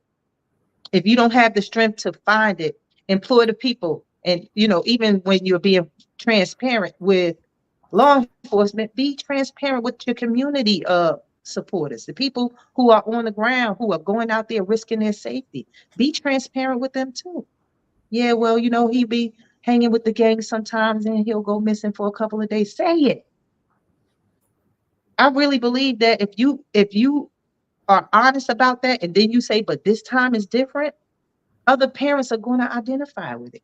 They're going to, and they will help you. You know, real quick, I did another show where there was 2 to 3 young ladies kidnapped in Brooklyn. 2 got away and they was able to tell the police and they got the other girl out. But I brought on another young lady, a mother whose daughter went missing. And she found out her daughter was in Florida. She could not get the support that she needed. You know what she did? She got the folks that was working with her. She went to Florida, found her daughter, bust in, got her daughter, and brought her back. That mother and her daughter sat in our radio station to talk about that story. And at times, you know, I'm not here to take away from law enforcement, but I'm not waiting for law enforcement to do the job they're supposed to do if they're not doing their job. Sometimes they do the job, and I commend them. There's some that go beyond, and I always try to uplift them and spotlight those individuals that do that. But I'm not waiting. Number 2, I don't want to get into relationships, but I'm going to have to go there because his sister Salima Graham Fleming just said that her daughter's father was and is a warrior. And I say today, and I've said this to our brothers and sisters. I said this to our brothers first. The brothers that are not doing the right thing, step up and do the right thing for your children. I don't care if you're not with the mother, step up and do the right thing for your children. I tell our sisters, stop using your children as pawns to get back at men. Stop that. I don't have time for that. We got to work better. Sometimes we procreate, we create children. Now they are our responsibility. If we can't make it with our partner, that's okay. But you can co-parent. That's the bottom line. It's about being a co-parent. I stand up. That's where I come from that blood of that warrior thing. You know? So I love what the sister said. This brother Sharif, Hotep, a warrior, didn't turn his back on his children and helped so many other children that was not his biological children. That's why I've said before, we have not only a responsibility to ourselves, but we got a responsibility to the community and the village that we are in, because it takes a village to raise the children and it takes a village for us to prosper as a people. So again, I'm so glad that you had this, brother. Unfortunately, I'm so hurt that, you know, the tragedy that happened to your daughter happened. And if you can make a difference from touching someone that this doesn't happen to, moving forward, just doing God's work. And again, my sister, it's not easy. I know it's not easy. Go ahead. I want to say this though. Let me be honest. Anybody that knows me knows I don't scratch when nothing's itching, and I don't laugh when nothing's funny.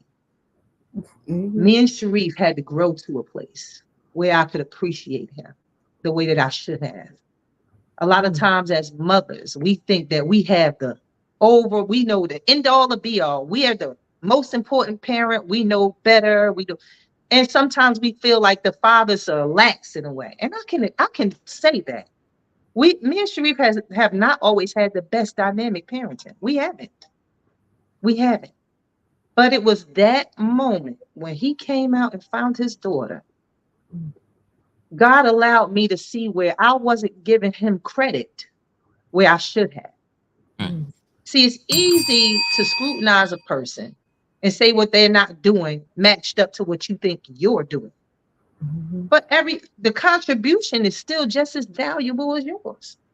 And it took that, sadly, it took that for me to see that. My children have always had a really good relationship with their father. He's always been present. There's never been a time where, even when times when he had to be away for service or whatever, that his children were not taken care of. And that's not just the children that he has with me. He has other children. And that's the story. He's always been a father. Amen. Sadly, prior to this, I scrutinized Sharif on a level that I probably shouldn't have. And then there was times when I should have scrutinized him. But what should have never happened, it should have never seeped in how we parented our children. Our children should never hear us talking ugly about each other. We should never be on opposing sides, because that's how the enemy creeps in and steals your children. There were times when she was missing and he would know and not tell me. There were times when I would discipline her in a way, and if I was mad at him, I wouldn't tell him. That's poor parenting. That's poor parenting. And if you're doing it, stop. Stop, because the only thing that hangs in the balance is not your ego. It's not who's going to be viewed as the better one. This is not a competition. It's not high school. It's going to be your baby that hangs in the balance. Stop. If that's what you're doing, stop today. That's right. And Selena, that's beautiful, and big ups to Brother Sharif. And it's so impactful and powerful hearing you say that, because we come from a world where we inspire, encourage, empower parents. But it just goes to show that we, even as parents, are still flawed. We're still human. We still might have the degrees, the knowledge, the education, the wisdom, but we still fall short at times. So for you to be able to admit that, and even to shed the light on how important it is for us to be responsible as co-parents, and for us to have the children in mind, and for us as women to check ourselves, because we're so quick to scrutinize, the man in many situations. And sometimes they are wrong. And guess what? Sometimes we are completely wrong. So that takes a level of humility that as women, we need to look more up to, and really sometimes just get out of our way, because we're in the way many times. And many times we don't allow the men to do what it is they need to do to effectively parent their children, because we sometimes feel that we have all the answers, and we don't. And like you said, it's unfortunate that a situation, a tragic situation like this had to occur for you to realize it. But guess what? You still have other children that you have to continue to raise, and you have the opportunity to co-parent, effectively. And I know Sharif is doing all he can do to, raise my next baby, you know what I'm saying? And to have her, and you guys know, I'm still always here. I told him last time I saw him, if you ever need anything, let me know. Like I'm still here. And even for my beautiful little Layla, back at home, you guys got me. And I love you, and you share some powerful words. And what other words do you have? You briefly mentioned about it in terms of your child may not be the victim. Your child may be the aggressor.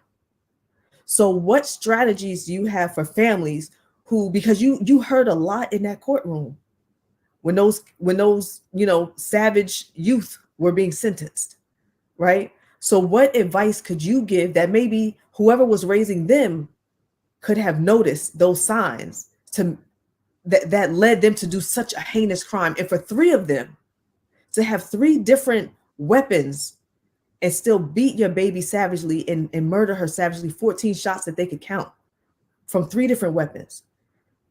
If you could just share that, what can those parents do? I'll be honest. What I'm getting ready to say is not gonna be pleasant, but I feel like it's so important to expose the enemy. I saw a kid who had inappropriate relationships with people who had sexual relationships with his mother. I saw a kid who had been pretty much cast away until his mother had a disabled child, and then he had some significance to his mother.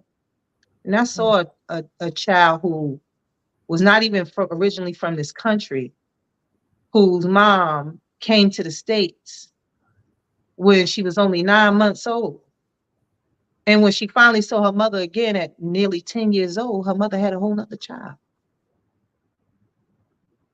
I go back to saying that it's easier to build children than it is to repair adults. Is that sometimes just because you can't have a child don't mean that you should. Thank you. Say it. If you're still selfish, if you're still standing in the way of yourself where you don't hold yourself accountable, or you're going to put your needs above anybody else's, you probably shouldn't have any children. And I say that because all that will happen is all of those unresolved issues that you didn't take care of will come out in your child. And because your child is a blank slate, how they process what you did or didn't do for them could be very dangerous for another child.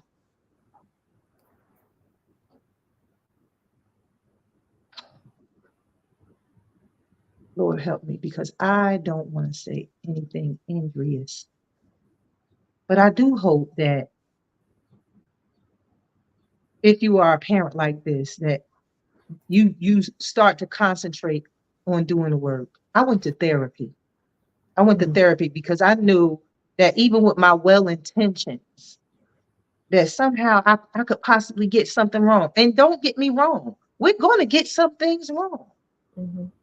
But it need to be the small rocks. They need to be the sand size stuff, not those monumental avalanches. We can't get the big stuff wrong. So what do we say to parents of potential perpetrators? Stop turning a blind eye. Stop thinking it's cute. Stop trying to vicariously live through your child in a way that's corruptible and destructive. It only means their demise. Get over being popular. High school is over. It's over. If you didn't get to do it then, find a way to recover by learning to fish or something else. Plant a garden. Get popularity there. Doing something that helps your legacy. Yeah. Your kid doesn't need you to be their friend. Oh, say it again, Salima. They are still confused about the friends that they had. They need you as a coach now. He's 13. She's 15 years old. You know why these kids do things? Because they don't feel safe. Because parents are too busy trying to find a fun place to be instead of being a safe place to be. Kids love rules. They love to go tell their friends, my mother wouldn't let me go. She don't let me do nothing. And you know what it says to other kids? Somebody cares about you. That's right. The reason why Go ahead. Yeah, the reason why I shook my head and laughed, because I had an incident when my daughter was 17 and she was hanging with a young lady that I found out later was doing things that I didn't even know about. She was a drug mule. And I remember the night that my daughter wanted to leave the house 2 o'clock to go to her house. And I put my foot down, and, my wife, didn't want to give in, but she didn't like the confrontation because she's never seen me confront my daughter like this. And my younger daughter was crying. My wife had tears in her eyes. Just let her go, Fatine. Hell no. That's right. Not leaving this house. Then the young girl, you talk about have to hold restraint. The young girl turned to me and her friend and said something to me. I looked at her one dead serious time. She saw it in my face.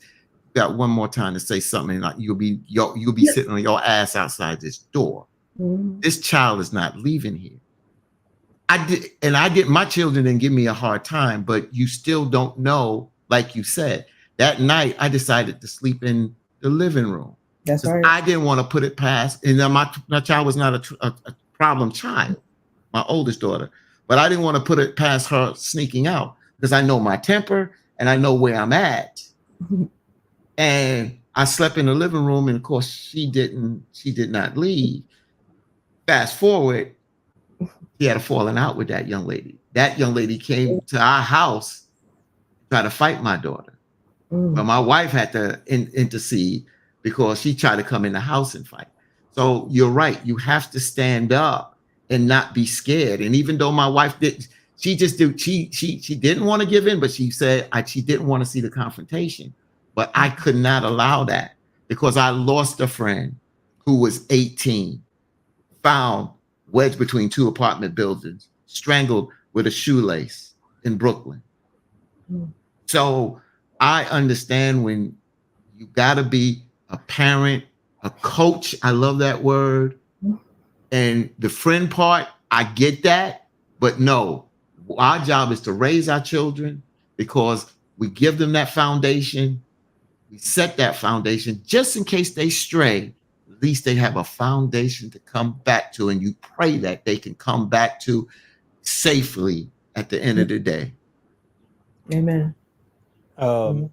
Man, I've been quiet and co-piloting behind the scenes, and Sister Salima, all I can say is you are a beacon light in a world of darkness, because many folks couldn't do what you're doing right now, not on the anniversary. And I appreciate how you're speaking to us adults, because we got the answers to the problem. Like you said, just too many of us trying to be popular on Facebook. We're trying to do everything but be parents. Everything but be parents. And, you know, I could not fathom your feelings right now. All I can say is, my sister, I'm appreciative to God for you, and continue to fight. And anytime you need this platform, you need us to help promote or help put out anything that you got going on, please let us know. I would like to ask raising money right now. That's right. Tell raising money for a scholarship. So let's talk about that. Talk about that right quick. Talk about that. Right. So we talked about victims being on both sides of the barrels of the guns that killed my daughter. Right. And the scholarship is a way to help young people who may not have been the valedictorian or the straight A student to go to trade schools on full annual scholarship. We had one recipient last year. We had 3 in 2022. We got 2 candidates right now, but it's all about the amount of money we can raise to be able to send them. We have one going for esthetician and another one for CDL. We have to raise at least $5,000. We're not even close, folks. So if anybody listening to this wants to give, I think I sent Jax the QR codes, but please, Cash App is Most Outreach, $ Most Outreach. And then the Zelle, PayPal, and what else? Is something else. Oh, it's escaping me now. I'm sorry. But Venmo? That's mostoutreach@gmail.com. All of that, all of your support will go toward those scholarships for those potential 2 young people. Please don't make me have to say no to one of them, because we want them to be successful. Salima, what we're going to do then is we're going to put all that into the feed. That's what we're going to do. We're going to put all that information into the feed.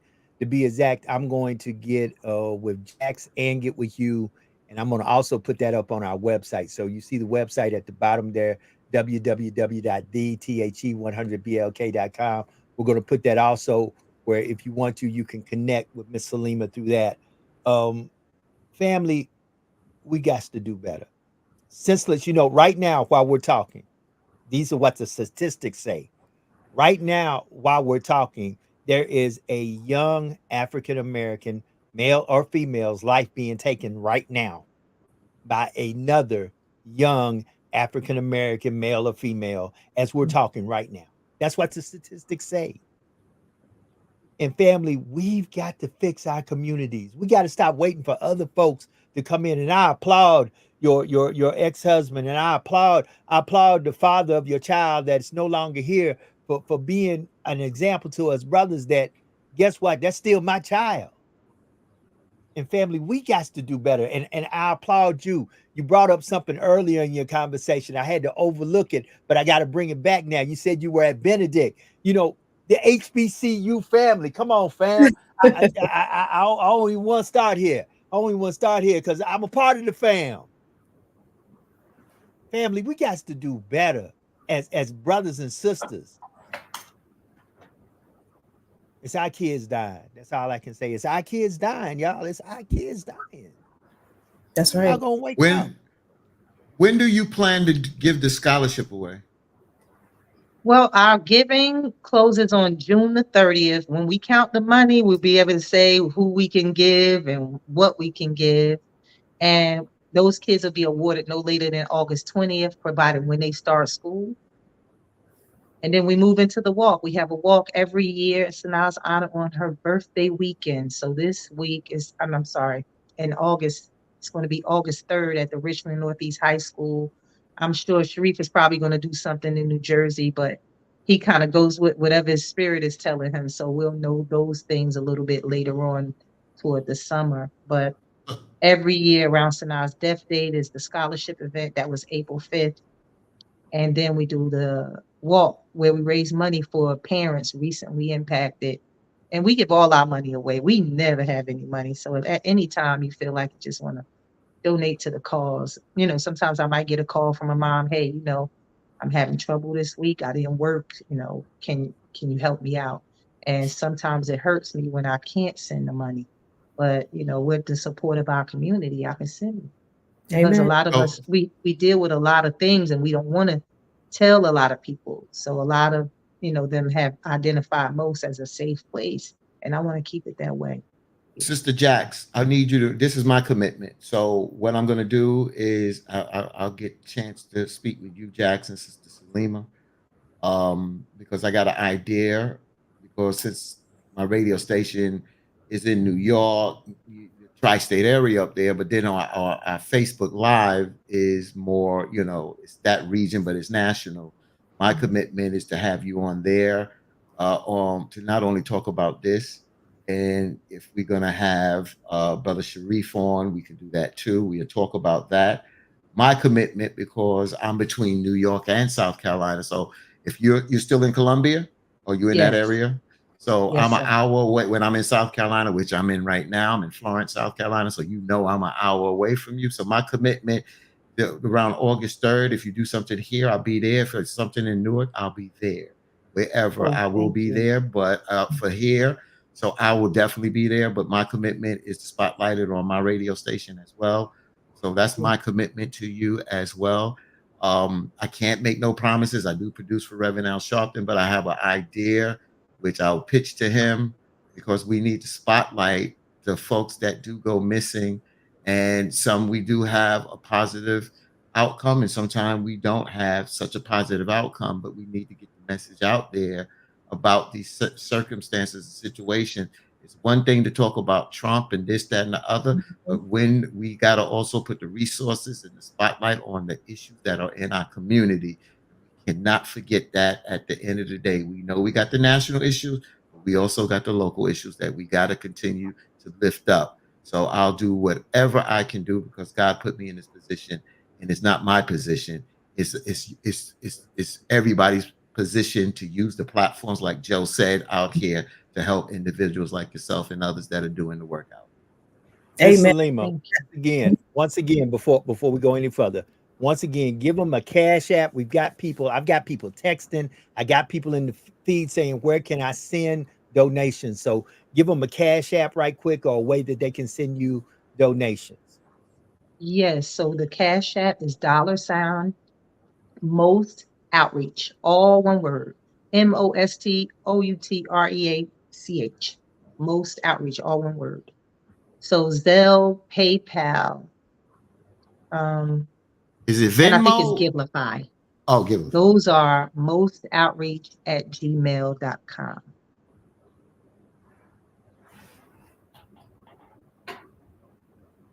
So And just Sharif really wanted to be here today, but he was at work and he had a staff meeting. So I did try to get him to get on. Oh, don't worry about it. Y'all send up some prayers for him, because you know it's rough for us. You know, right now, all of the memories is on social media is about what happened 3 years ago. And I think between the two of us, we've been sharing it all on the hour, you know, with exception of now. and he's lost. When I use the word lost out there in Newark, we lost a couple of warriors out there, and one top warrior. Again, they had to know one another. Is Street Doctor.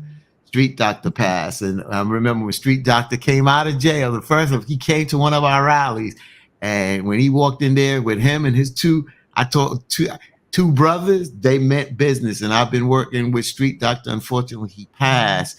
But Street Doctor was out there in the neighborhoods working and putting in the work, just like you, Sister Jackson, so many other people. That's why I named Brother Bashir Akinyele. And the reason why I mentioned Bashir Akinyele, because Brother Sharif, Bashir Akinyele, they are really the co-founders of NAVOC. You understand? So they are the community grassroots organization. My phone would ring 2 and 3 o'clock. 15, there's another shooting in Newark. What are you gonna do? You gonna put it on the radio? So this is what we did, and this is what they do. So thank you for. I'm glad that you and Brother Sharif had this relationship, and we're family. We're here. That's right. Thank you, Sister Jax, for bringing Sister Salima here. I didn't know our paths were going to cross, even though I did announce this on the radio in the past. It's such a pleasure, unfortunately, under the circumstances.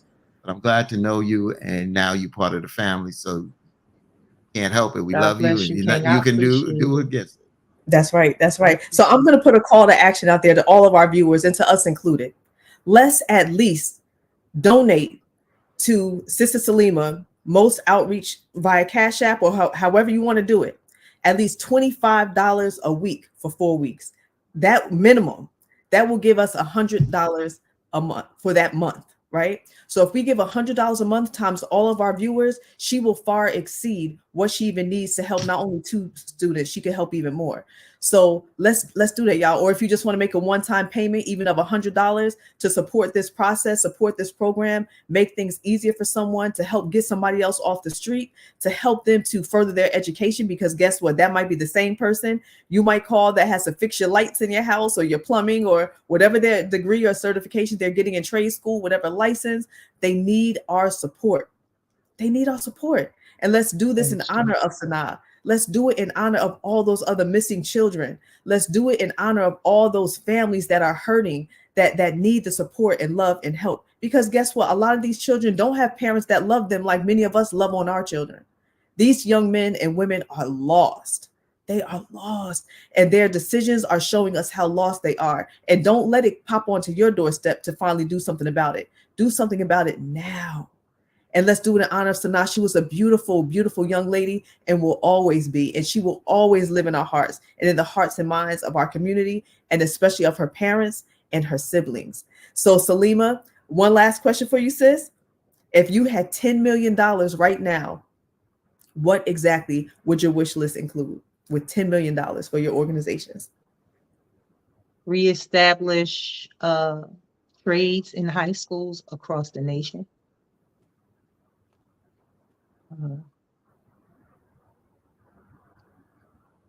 Put in some type of grant or something to get people from forensics around the nation to look in the woods for missing bodily artifacts, to give families closure, not just in the woods, but any uncommon place. Because I just really believe that, and I was told this by the National Missing Children of America, and I'm not sure I'm saying the name right, but they said if after 72 hours you don't get any evidence of your child being present, it's because your child is not in that state or your child is already dead. And the way they said it to me was either your child is not here or your child is not here. But they told me that after. And I think the last thing I would do is try to establish something for low-income families to teach about financial literacy, and upon the completion of those classes, to give something to those families so that they can start to create financial legacy for their families. That's what I would do. Amen. That's beautiful. That's beautiful, Sister Salima. Thank you so much. Are there any other closing words or anything else you would like to say before we wrap up our show for the day, sis? Yes, I want to say this specifically to our women, Black women, Black women. We were raised to have a Cinderella syndrome, that somebody's going to come and save you. You're going to fit that glass slipper and somebody is going to save you. But you know what's end up happening is that same syndrome has bled into the men of our community and the people that we look to save us. They got the same syndrome. They looking for somebody else to do the work. And I know you tired. But if we don't do the work, it's not going to get done, Queen. If we don't do the work, if we don't start, it's not going to happen. Black man, if a lot of y'all showed up like you should, our kids wouldn't be shooting each other. They'd be too afraid of your presence. They desperately need your presence. That even you showing up to certain things establishes order. Get in order, Black men. The city is under siege, and our children is the prey.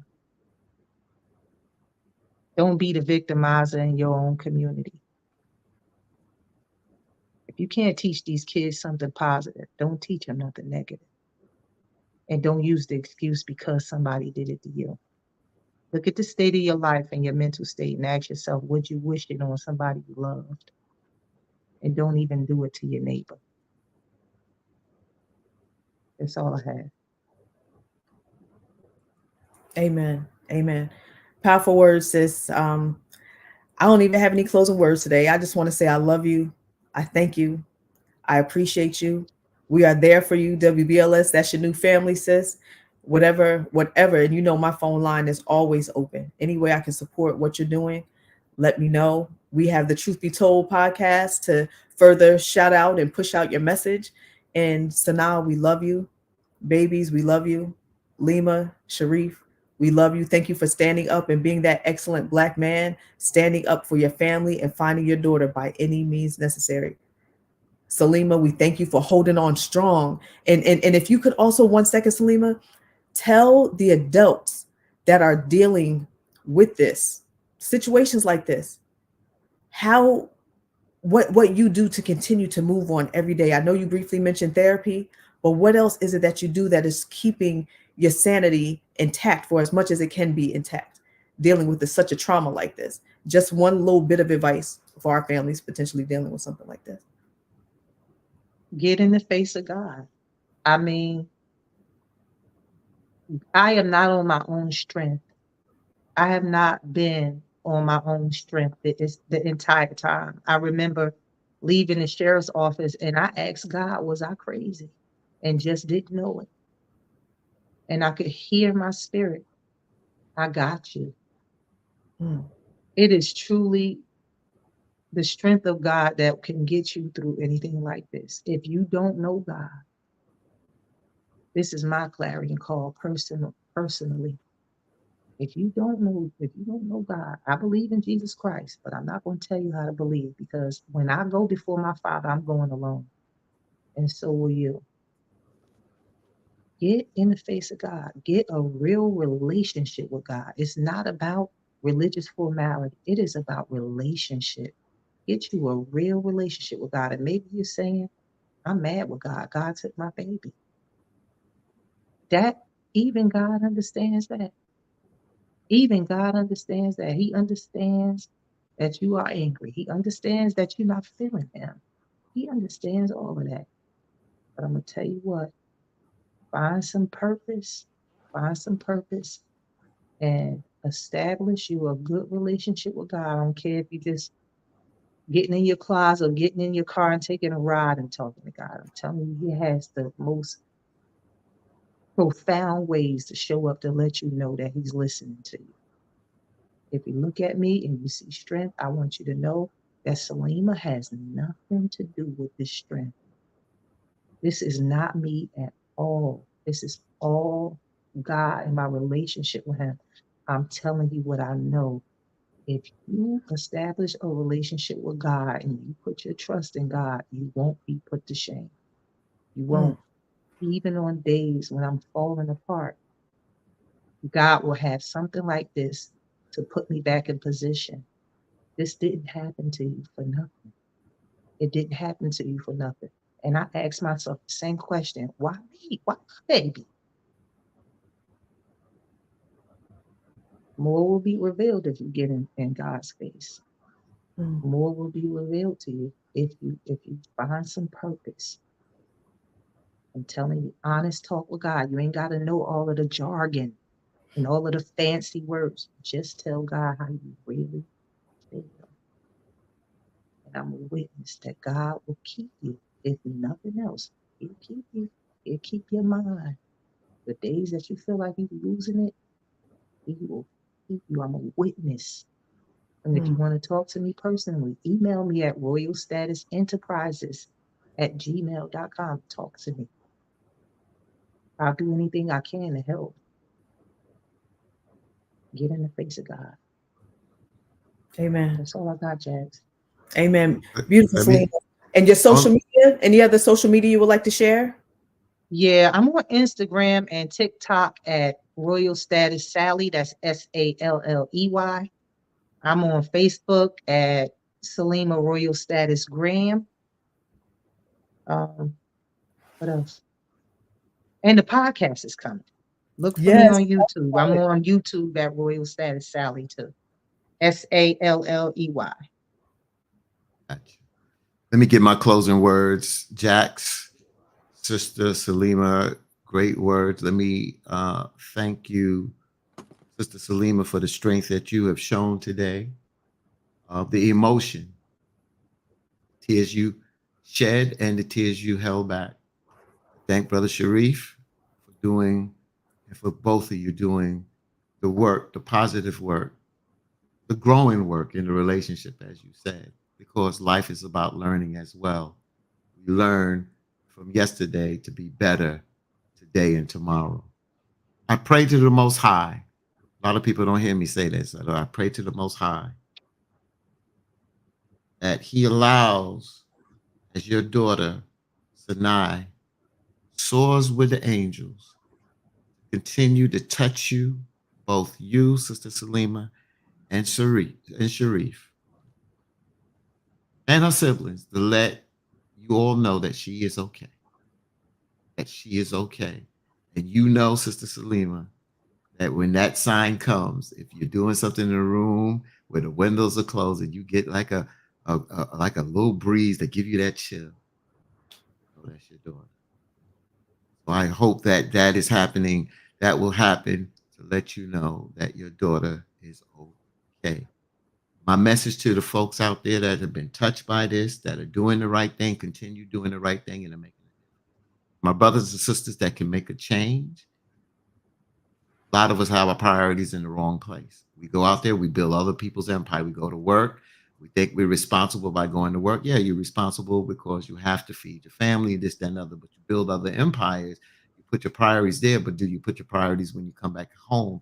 Do you build your family? Do you lift up your family? Do you put your priorities in the proper place? If you don't, then you need to put your priorities in the proper place. We need to invest in our families. We need to invest in our children. They are our future. A lot of us are in that half or last quarter of our life. It's time for us to continue to invest in our children. If you haven't invested in your children, it's never too late to start now. You have to apologize. This is another thing. Your damn egos get in the damn way. Sorry, Sister Salima, but sometimes I have to jump in their ass sometimes. Sometimes my egos, oh, I'm the parent, I'm not apologizing to my kid. But if you didn't do the right thing, what's wrong with apologizing? The child is doing the right thing and you're doing the wrong thing. You're the one being the child. The child is being more mature and acting more as an adult than you are as an adult. Get your life together. I just don't have no words to say. That's why I go hard on this show. I go hard at nonsense because I don't have time for nonsense. We have more important things to do out here. Our babies' lives are on the line. A lot of y'all talk a good game, but y'all don't walk it. Tired of people that talk it but don't walk it. Like I said, we will roll over you. We will move you out of our way because it's about moving forward and building a nation. because the way the world is going today, we have to give these brothers, our kids, the armor that they need to survive in the world, because this is a very, very wicked world, but there's also some great God-loving and God-fearing people that are doing and making a difference. So those are my words. Get your priorities in the proper place and do what you need to do. Got anything, Jax? Thank you so much, everybody. Thank you so much for tuning in. I pray that you learned something and gleaned some insight on how to deal with tumultuous, insane situations, dealing with people, dealing with your children. And like Miss Salima opened up talking about, she said, ask your children what happened. So let's all take a moment today when we see our children, our nieces, our nephews, our grandchildren, our foster children, whatever you want to call it, even if it's a neighbor. Just ask them what happened. How are you? And what happened? And let them start to talk. Don't judge. You don't always have to respond or come up with a solution, but just let them talk. These children are looking for love. They're looking for connection. Just give them a moment to just connect with you and then make it a habit. And guess what? Sometimes we even have to take a moment and ask ourselves, what happened? What happened? Ask our spouses, what happened? Let's talk and let's open up a dialogue of positive, healthy communication and understanding and mutual respect. So what happened? We love you, Lean. We thank you. Salutes to you, Brother Fatine. Salutes to you, all our viewers tuning in. We'll be back tomorrow on hashtag Truth Be Told. See you soon, guys. Thank you. So, Sister Celine, hold tight, because I'm normally the last face they see, but not today. Not today. No, sir. I always close in a simple way, but after I close this, I'm gonna flip it back to you, because I feel in my spirit you got something that you really need to say, and I don't know what that is. So let me close like I always close. Be better today than you were yesterday. Do something today that can bless somebody some way, somehow, that they have no earthly way of paying you back. And always remember that there is no secret what God can do. What he has done for others, he will and he can do for you. But when God is with you, nothing or no one can stand against you. Sister Salima, we're going to let you close us out. You say what you need to say, and we're going to close the show. You mentioned my sister Dominique McNeil McFarland. I think I'm saying it wrong. Yes, you got it correct. That's correct. She shared something with me that really touched me, and I want to reiterate it to every grieving parent. She said she went to church one year on New Year's Eve, and she felt so empty, and people were, getting their breakthrough and all of those things, and she just felt so empty. And then the Spirit of God dropped in her spirit that, yeah, I know you're missing your boys.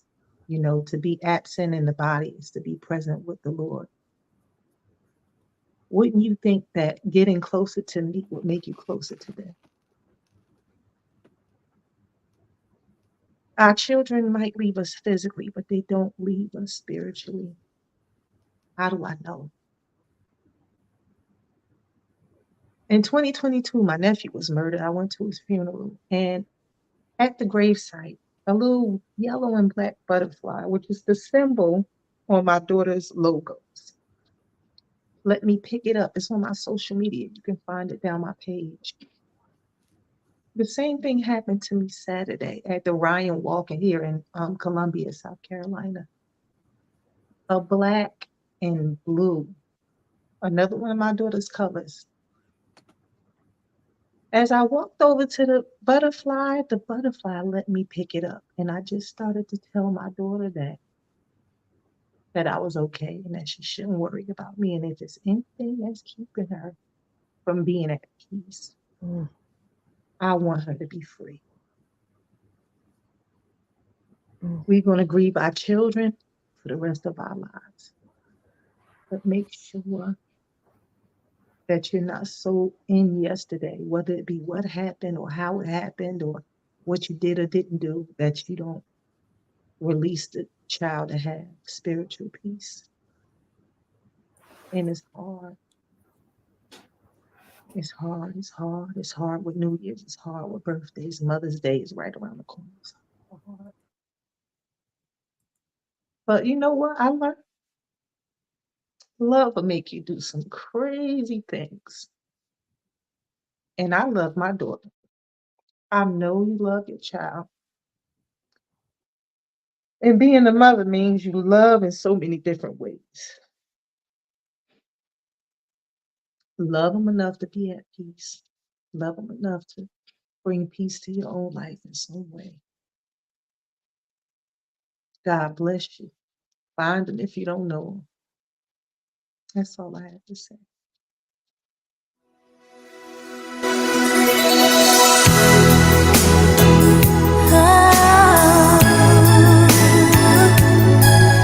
I'm missing you.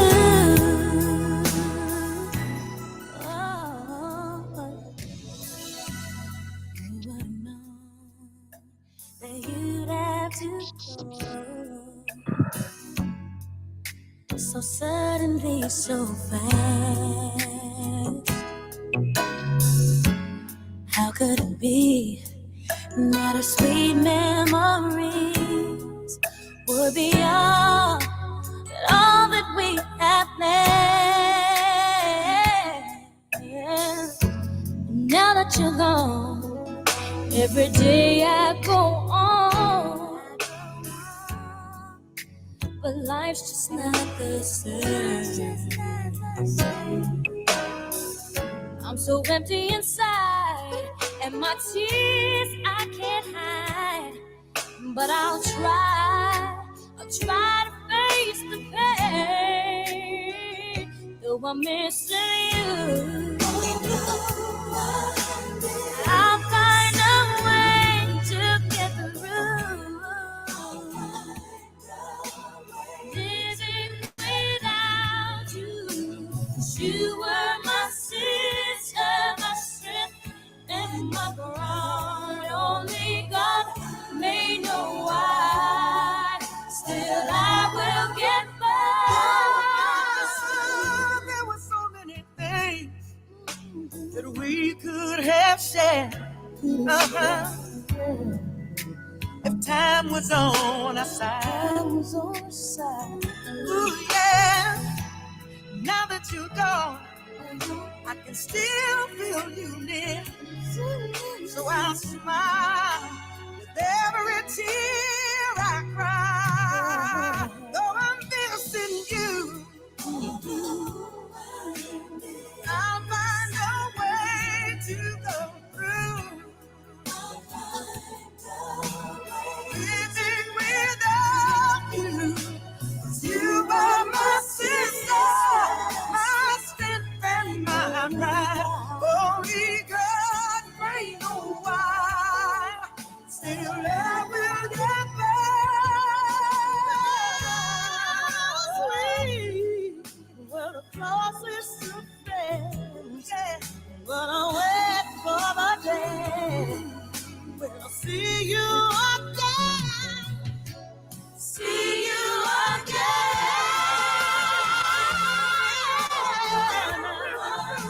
But I'll find a way to get through. Living without you. You are my sister, my and my pride. Only God know why. I will get by. Missing you. Missing you. Find a way. But you are my sister, my strength and my pride. Only God may know why. Still, I will get by.